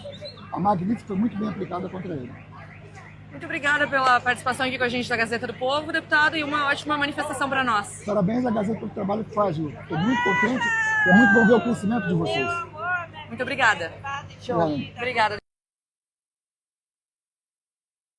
Sebastião Coelho conosco, ele que esteve semana passada já comentando sobre as manifestações, o julgamento do Bolsonaro, já vai estar falando com a gente também ao vivo. Anny, por favor, repercuta aí a sua atuação como vídeo repórter, não, brincadeira. Fale sobre a manifestação ontem, suas entrevistas, como é que você viu tudo isso aqui de Curitiba, claro, o cenário nacional e internacional, falando sobre Lei Magnitsky, mas também trazendo o Jeffrey Chiquinho e Isaías ali, que esteve como testemunho no 8 de janeiro. A gente está num momento em que o Brasil está vivendo uma tensão gigantesca, né, entre as instituições. E nesses momentos de manifestação é extremamente importante a gente ver quem vai, quem tem coragem de colocar o rosto, de colocar suas redes à disposição, de falar, porque ano que vem é ano de eleição, ano que vem vai estar todo mundo aqui pedindo o nosso voto. Então a gente tem que cobrar, a gente tem que valorizar quem participa e lembrar daqueles que não foram também. Tem vários parlamentares que se elegem em determinadas pautas e falam defender certos valores e que quando chega essa hora em que a corda aperta, em que ele vê que a situação está tensa, a gente fala bastante do foro privilegiado, em que o STF às vezes tem processo de parlamentares nas mãos e eles não aparecem, eles não vão lá, eles não defendem os valores que precisam ser defendidos. Então é nesse momento que é importante a gente olhar e perceber que aquela pessoa que você votou e ajudou a eleger estava nas manifestações, tem declarado nas suas redes sociais a defesa dos valores corretos,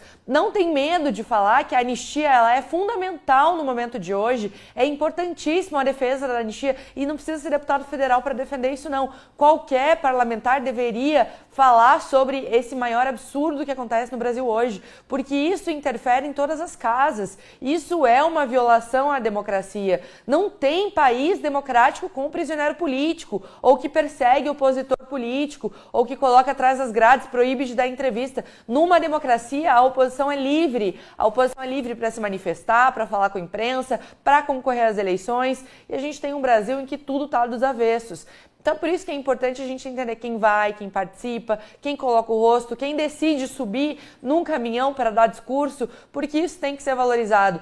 Com ou sem mandato, Jeffrey Chiquinho, a gente sabe, não tem mandato, mas estava presente com a sua voz, com a sua mobilização, que a gente sabe que ele tem, defendeu os valores, as pautas certas, participou do caminhão de som, veio inclusive dos Estados Unidos para participar da manifestação. Então, por isso é importante a gente ver quem está do lado certo, quem defende os valores sólidos no momento de crise, porque defender na eleição é fácil, falar que defende valores para conseguir o teu voto é fácil, mas na hora que a corda aperta, a gente tem que lembrar daqueles que estavam presentes de fato na manifestação. Muito bem, minha querida Anny Dias, já vamos mostrar uma foto para vocês, já que o Jeffrey Chiquinho falou em Hugo Motta, para mostrar onde o Hugo Motta estava e com quem ele estava, mas vocês já imaginam, né? Vamos passar para o Lucas Saba, meu amigo Lucas Saba. Nós trouxemos aqui a entrevista que a Anny Dias fez com o Isaías, no Testemunha do 8 de janeiro. Aliás, estamos sempre trazendo aqui no Café muitas pessoas envolvidas nas injustiças, na perseguição do 8 de janeiro. Certamente essa semana teremos mais. Agora, o Jeffrey Chiquinho trouxe também a questão do Hugo Motta, da frouxidão do Hugo Motta. Ele esteve em Brasília, esteve ao lado do Lula e da Janja, já vamos mostrar essa foto para vocês, e ouviu gritos de sem anistia. E vamos lembrar muito bem a questão política, né? O Hugo Motta tem recebido pressão já há muito tempo para cumprir um acordo. Vejam só, para ser homem e cumprir o acordo que fez com a oposição, mas anda fugindo desse assunto do jeito que o diabo foge da cruz, sabe? Hugo Motta disse que é preciso ter equilíbrio ontem. A imprensa logo quando ele saiu, deixou ali a cerimônia oficial do 7 de setembro em Brasília, porque perguntaram, e aí? De um lado gritam anistia já, do outro sem anistia. Não, veja bem, calma, é preciso ter equilíbrio, quem está na minha posição de presidente da Câmara dos Deputados. É isso, Gui, Anne, Briguei, a quem nos assiste. É o centrão fisiológico. Entrega a mão para salvar o braço. A esquerda prometeu que engavetaria a anistia, a direita que pautaria assim que tivesse os votos. E vai ali, faz um afago para um afago para outro, até porque foi eleito, não podemos esquecer, com mais de 400 votos entre os 513 parlamentares da Câmara dos Deputados. Por quê? Porque teve a união de PT e PL para eleger o Hugo Motta. Caíram no conto do vigário. Vários deputados experientes, muitos ali não estão no primeiro mandato, conhecem o Hugo Motta, que também não está no seu primeiro mandato, mas enfim, já é esperado, né, Gui? Como a gente brinca, cada um de menos se espera que não vem nada mesmo. Esse é o caso de Davi Alcolumbre e Hugo Motta, os presidentes das casas legislativas no Brasil. Agora, em relação às entrevistas da Anne, todas muito bem feitas, parabenizando a Anne, já fiz isso ontem, faço questão de fazer isso aqui hoje ao vivo no ar. Por exemplo, ela falou com um deputado federal do PSD. Importante, nós estamos vendo aí partidos do Centrão se posicionando. União Brasil, PP, que agora é o P, né, que é a União Progressistas, alguns deles finalmente tomando posicionamento. Temos aí um deputado do PSD. Nós vamos colocar mais tarde, nós tivemos gritos de fora Romário na Avenida Paulista e quando estava discursando Valdemar Costa Neto, olha que timing ótimo dos manifestantes ontem aqui na Avenida Paulista. E aí o Valdemar brincou, nossa, o Romário tá sem crédito nenhum aqui em São Paulo, pode deixar, vou resolver isso, vou falar com ele amanhã mesmo. Nossa, Valdemar, mas que em planeta você tá? Alô, Terra chamando, tava onde? Em Nárnia? Agora teve que olha a importância da manifestação. Muita gente fala, não dá em nada, ó, já vai ter uma cobrança pro lado do Romário, mas assim, onde que estava Valdemar Costa Neto agora que ele acordou, que o Hugo Motta é do partido dele e não se manifestou? Nós temos também outra senadora, a doutora Eudócia, se eu não estiver errado, que é do Nordeste, também não se posicionou. Agora teve que os manifestantes lotarem a Paulista, gritar contra o Romário, para daí o Valdemar acordar e falar, nossa, é verdade, eu sou presidente do PL, preciso cobrar o senador do meu partido. E quem diria, Gui, vivemos para ver pessoas com camisa da seleção brasileira cobrando o ex-jogador Romário, para você ver como o mundo dá voltas, Guilherme Oliveira.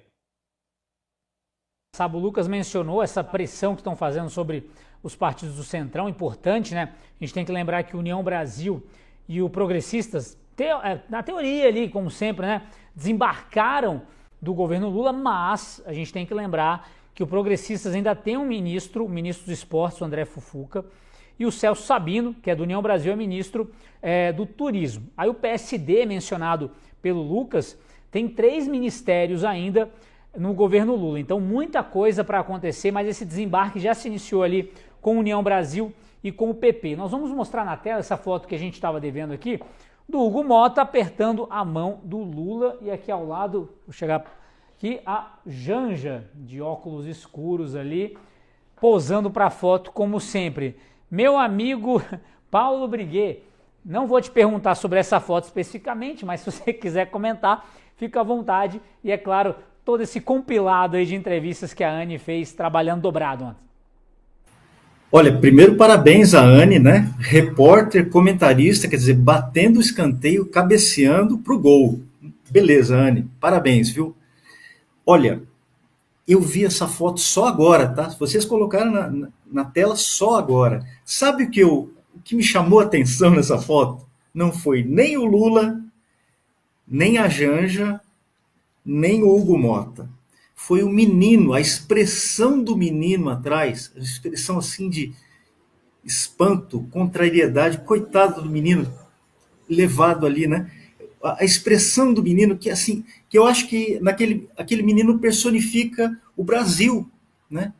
O Brasil olhando uma coisa dessas acontecer. Quer dizer, o presidente da Câmara, né, que está lá na sua mesa com o projeto de anistia, o projeto mais importante do Brasil nos últimos anos, tá?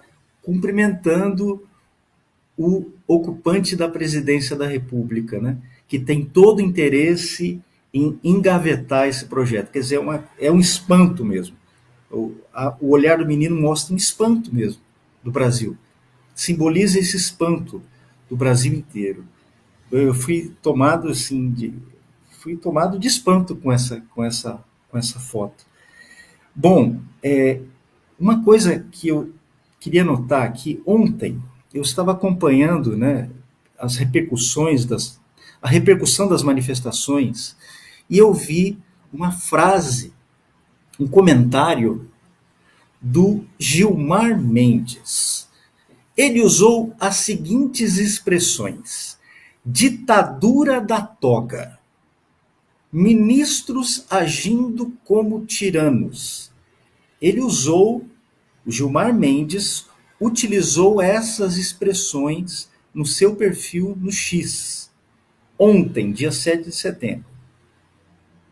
Gilmar Mendes é o decano do Supremo Tribunal Federal.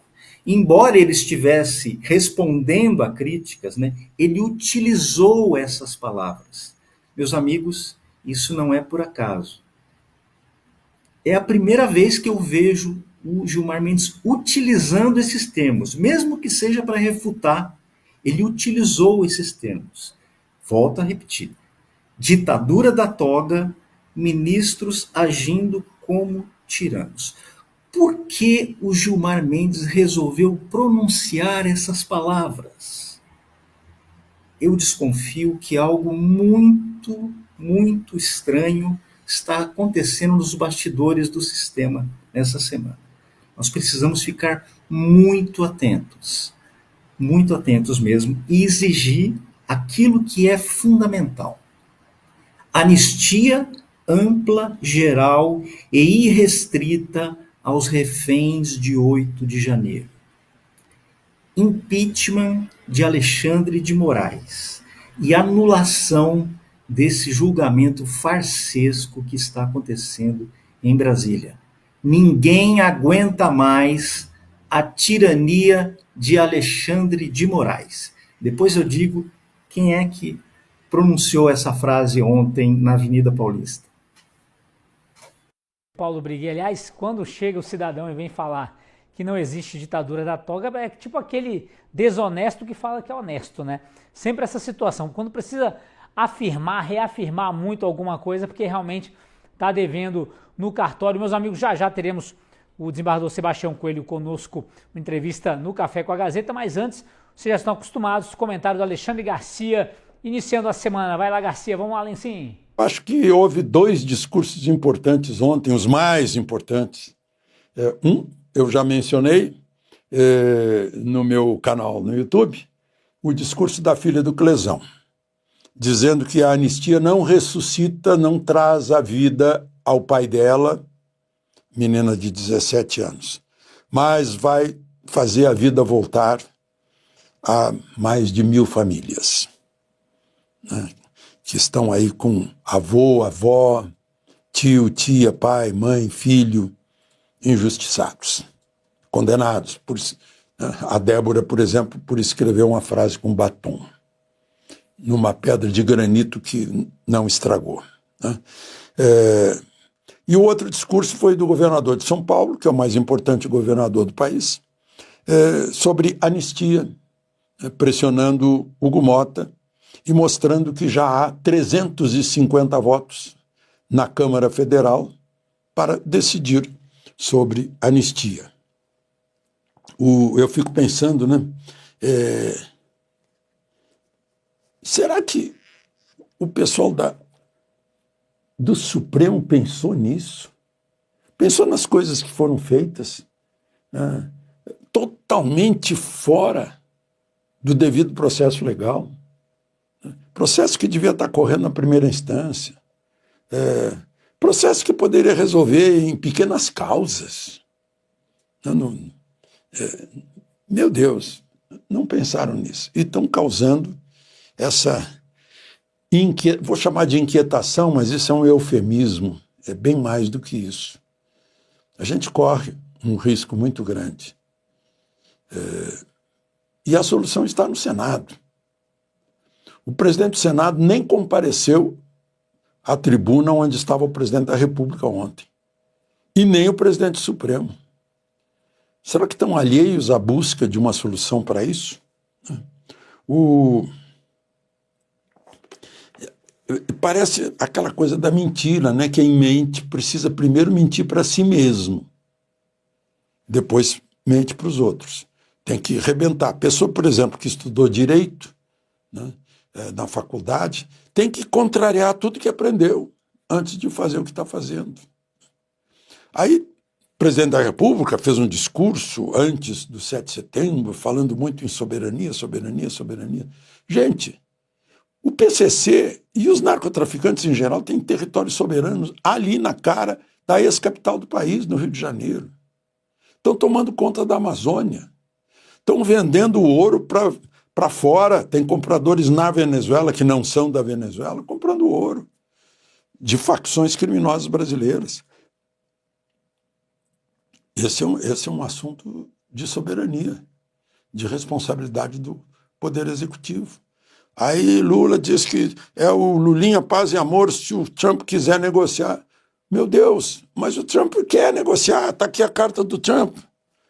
Ele mandou uma carta dia 9 de julho, dizendo, né, esse julgamento não deveria estar ocorrendo, é uma caça às bruxas que deve acabar imediatamente, em parte devido aos ataques insidiosos do Brasil contra eleições livres e a violação fundamental da liberdade de expressão, né, como recentemente demonstrado, com censura, com ordens secretas e ilegais, etc. A partir de 1º de agosto cobraremos 50%. Ele está dizendo por quê. E lá no final ele diz, se o senhor desejar abrir seus mercados comerciais, né, e eliminar as tarifas, políticas não tarifárias e barreiras comerciais, nós poderemos talvez considerar um ajuste nesta carta. Essas tarifas podem ser modificadas para cima ou para baixo, dependendo do relacionamento com o seu país. O senhor nunca ficará decepcionado com os Estados Unidos da América. Obrigado por sua atenção. Qual foi a resposta? Ofereceu jabuticaba. Meu Deus. Aí eu estava vendo ontem, né?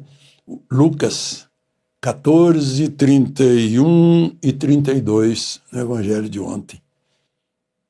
Cristo, para uma multidão, diz, qual o rei que ao sair para a guerra com outro, não se senta primeiro a examinar bem se com 10.000 homens poderá enfrentar o outro que marcha contra ele com 20.000. Se ele vê que não pode, enquanto o outro rei está longe, envia mensageiros para negociar as condições de paz. Sabedoria. De Brasília, Alexandre Garcia.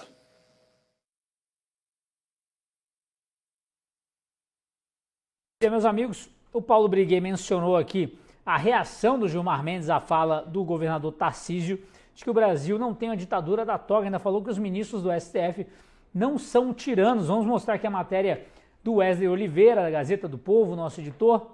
Você que assina a Gazeta tem acesso na íntegra aí ao texto. Gilmar Mendes reage à fala de Tarcísio e diz que o Brasil não tem ditadura da toga. Anne Dias, como eu mencionei antes ali do Alexandre Garcia, quando a pessoa tem que sair afirmando essas coisas é porque tem alguma coisa errada acontecendo, né? Ninguém sai dizendo por aí que é honesto, sou honesto antes de comprar alguma coisa. Você simplesmente tem que agir com honestidade, ponto final. No caso do Gilmar Mendes, tem que dizer que não tem ditadura da toga e tem que dizer que os ministros do STF não são tiranos.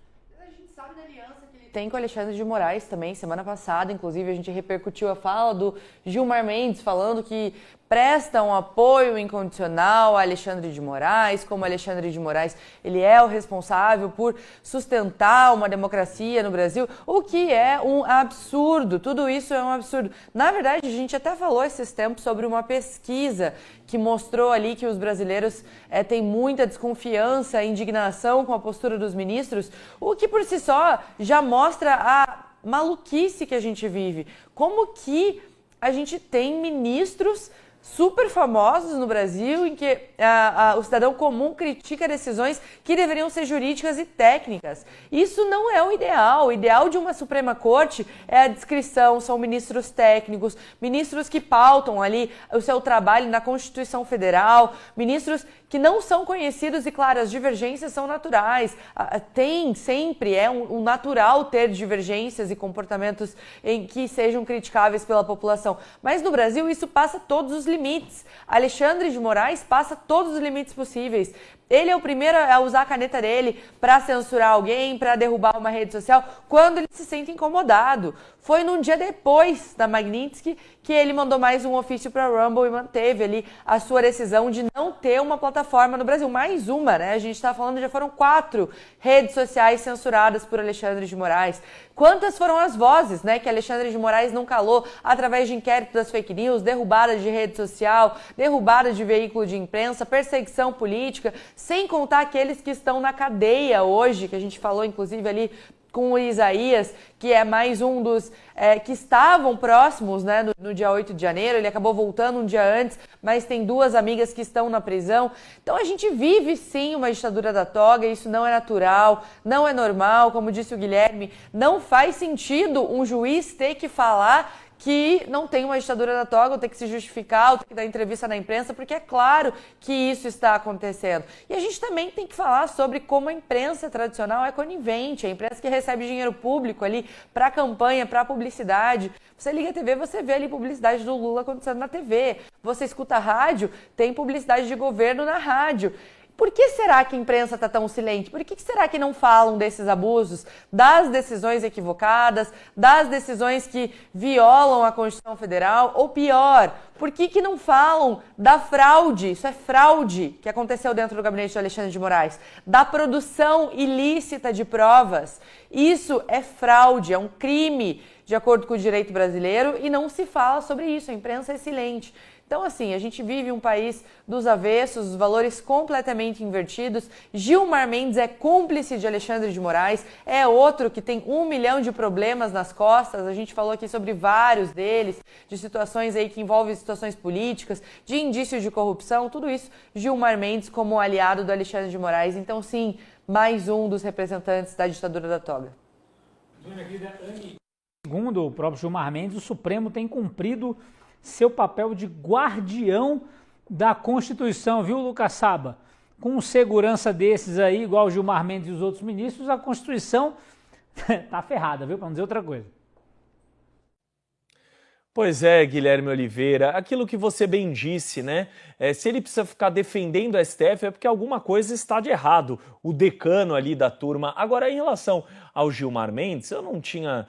a corte mais corporativista do mundo essa, né? Eles toda hora saem um em defesa dos outros, ainda que seja para defender completamente absurdos, arbitrariedades. Vamos colocar algumas questões que assinam embaixo a ditadura da toga. Primeiro, nós tivemos várias defesas, vamos pegar só o julgamento do 8 de janeiro, várias defesas que não tiveram acesso completo aos autos.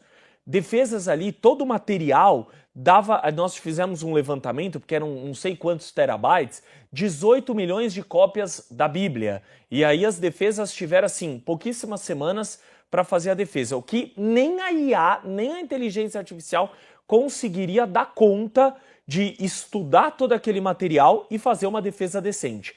Nós tivemos advogados com mais de 30 anos de advocacia falando, olha, eu nunca vi nada igual como esse julgamento. Nós não tivemos acesso aos autos, nós não pudemos muitas das vezes falar com os nossos próprios clientes, isso foi cerceado. Nós sequer pudemos falar completamente. Daqui a poucos minutos aqui, mais uma entrevista com o desembargador Sebastião Coelho, que fez defesa de Felipe Martins e de outros ali réus do 8 de janeiro. Ele mesmo teve sessão que não deixaram ele entrar, ou deixou entrar, mas não deixa o celular para fora. Por quê? Não posso filmar, não posso tirar uma foto, e aquilo que não pode ser filmado, que não pode ser televisionado, aí tem. Pode ter certeza. E aí nós tivemos, por exemplo, senhoras que nunca tiveram uma multa de trânsito, condenadas a 17 anos.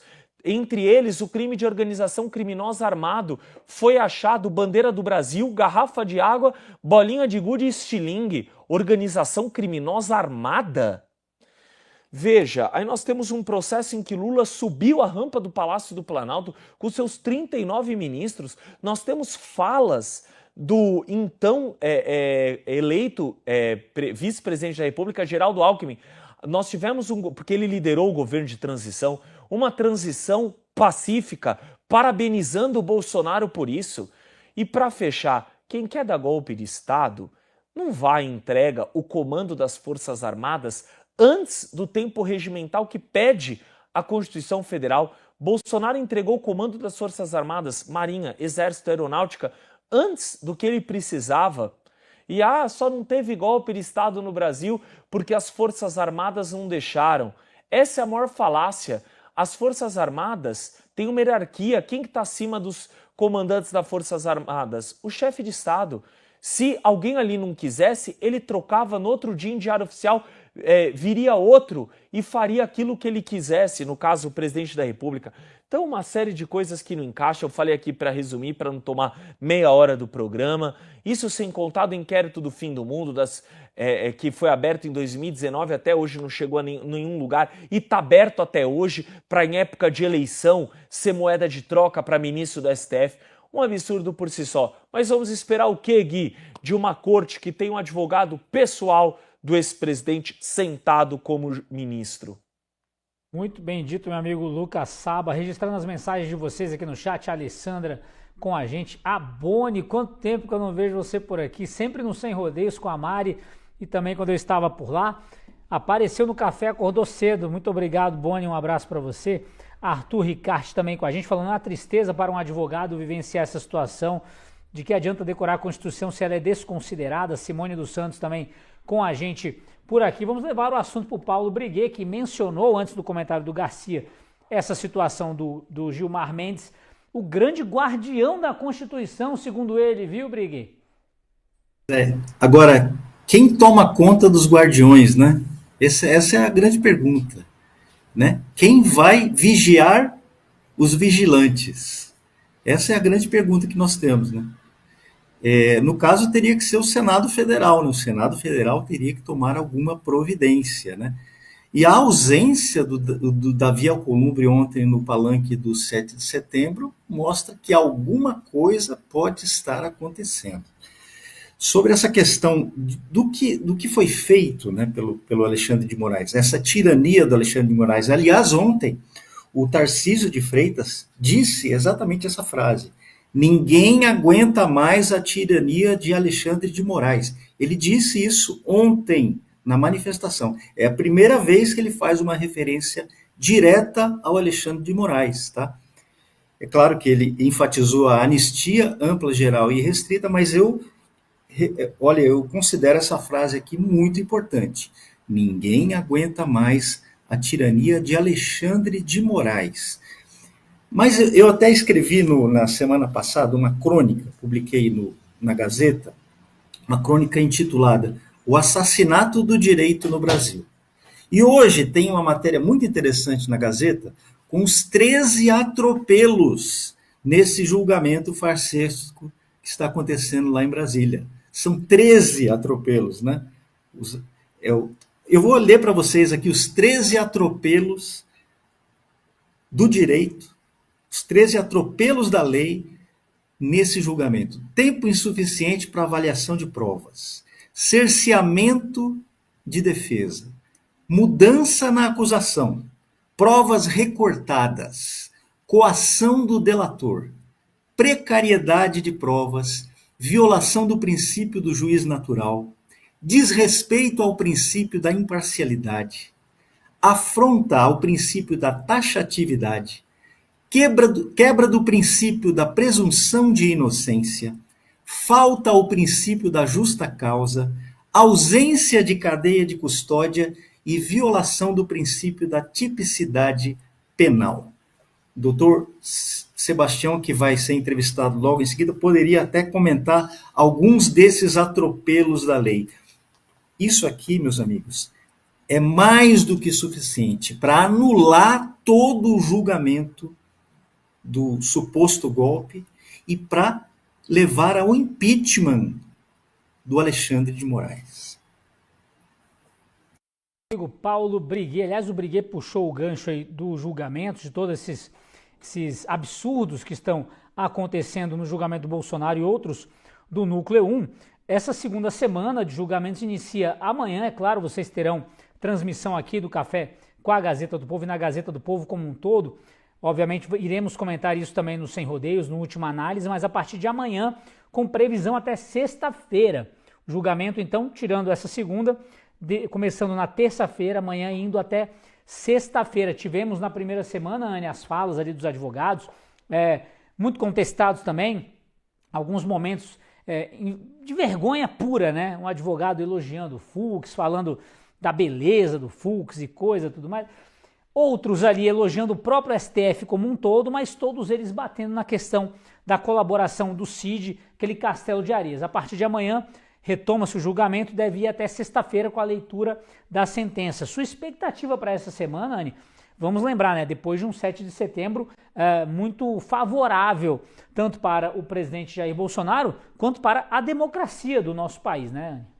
Pois é, então a gente viu na semana passada ali, como você bem disse, a defesa do Mauro Cid tentando manter essa delação premiada. A estratégia foi essa só, falando, pessoal, essa delação precisa valer, foi válida, é válida, porque assim Mauro Cid consegue até, se acatar o pedido da defesa, não ter uma prisão, ser convertido isso ali em pena restritiva de direitos, ou seja, prestar um serviço comunitário, ir no fórum. Então pensa, a gente está falando do Cid, que faz parte ali do núcleo dos 7 réus junto com o Bolsonaro, sendo acusado por 5 crimes, Cid todos eles. Cid pode não ter uma pena, enquanto os outros podem chegar a ter 43 anos de prisão. Então essa foi a estratégia da defesa do Cid, né? Obviamente, retirar a pena dele e falando que não, tudo que o Cid falou faz sentido no processo, apesar das inconsistências, apesar dos problemas, por favor, mantenham a delação do Cid. E se não mantém, também o resto das provas não se sustentam. Então, com certeza, a delação deve seguir sendo uma das principais provas.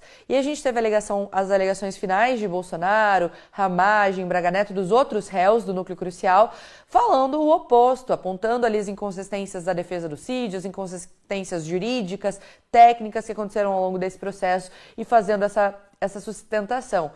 Isso foi o que aconteceu semana passada, que foi extremamente importante, esse start inicial no julgamento, mas agora vai ser ainda pior, porque agora a gente vai escutar ali os votos dos ministros, a começar com Alexandre de Moraes, o relator do caso. Então ele vai ali amanhã sustentar o seu voto e dizer o porquê ele vota como ele vai votar.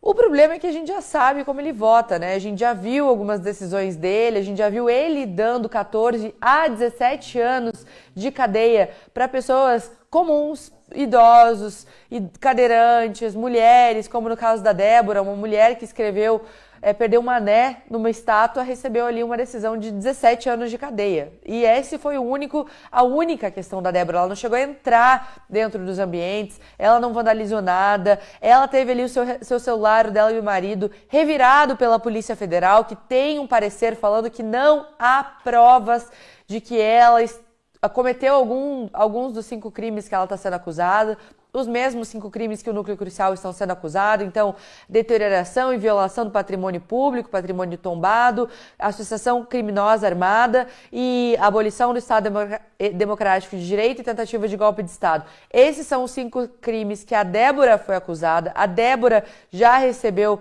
essa decisão de Alexandre de Moraes e agora a gente sabe qual é a intenção dele ali em relação a Jair Bolsonaro.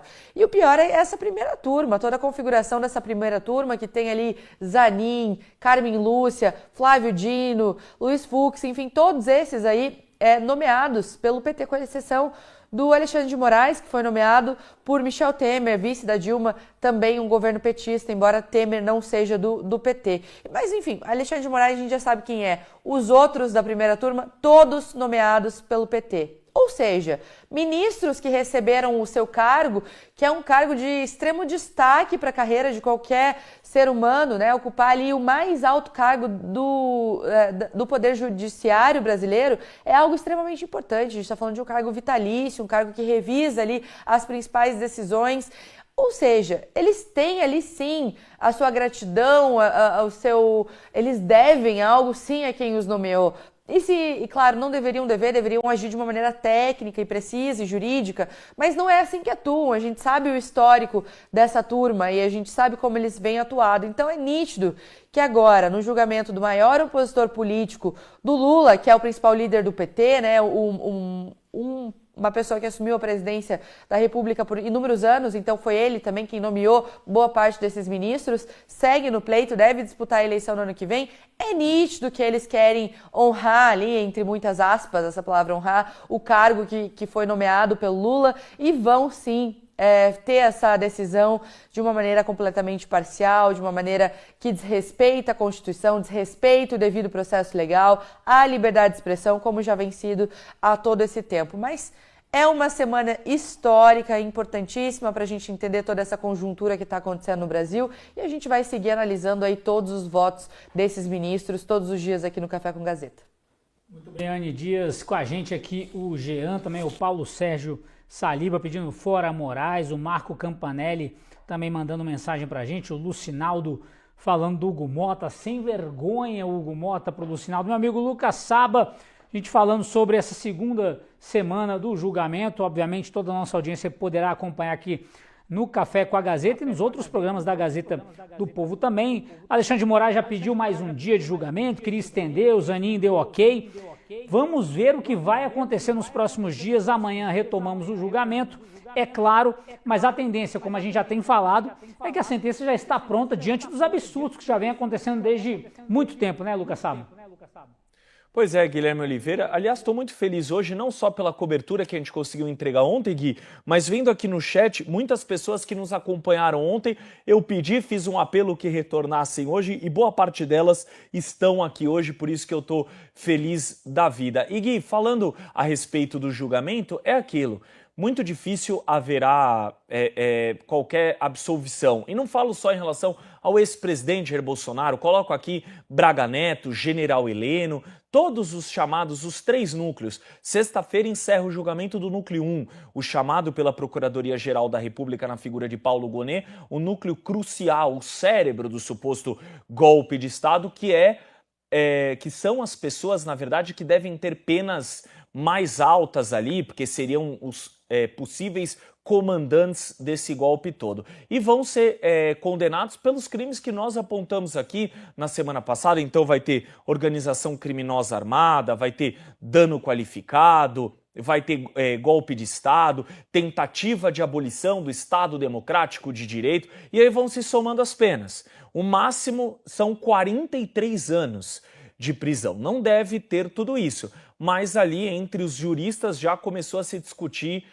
a dosimetria, deve ficar na casa dos 25, na casa dos 30. É muito triste, Gui, quando a gente começa um julgamento, mesmo antes das defesas poderem se posicionar, a gente já sabe que os réus, no caso do 8 de janeiro, já estão todos condenados. Até porque, veja, como que fica Moraes, como que fica Gonet, qual é a probabilidade de Bolsonaro ser absolvido? Zero, nenhuma. Até porque eles precisam dizer que as pessoas que eles condenaram a 15, 14, 17 anos, como Débora Rodrigues, Marcos Vanucci, muitas dessas pessoas, eles precisam colocar que houve ali uma liderança. E vão jogar isso nas costas de Braga Neto, de Bolsonaro, e aí as penas vão ser ainda maiores. Porque se uma senhora que não tinha nenhuma multa de trânsito, cabeleireira, réu primária, colocou em batom, parafraseou, o presidente da Suprema Corte, Luiz Roberto Barroso, como perdeu o mané, pegou 17 anos, quem é dito como o líder disso tudo vai pegar o quê? O dobro, 34? Então, é só uma questão da dosimetria, infelizmente. Lembrando, Gui, que quem nos acompanha é uma cobertura completa. O julgamento será retomado amanhã, né, com a primeira turma ali, Carmen Lúcia, Flávio Dino, Cristiano Zanin, Fux e também o relator Alexandre de Moraes, e também teremos a presença de Paulo Gonet durante todo o julgamento. Olha que time, hein, Gui, dessa primeira turma, a escalação do inferno essa aí. E retomando amanhã a partir das 9 horas, então iremos com o Café com a Gazeta até as 9, depois o julgamento, fazemos o intervalo para entregar para os Sem Rodeios e vamos juntos até sexta-feira. Vamos ver o que nos aguarda até sexta-feira, que não será 13, será 12, mas vai ter alma de 13, tô vendo essa sexta-feira, viu, Gui?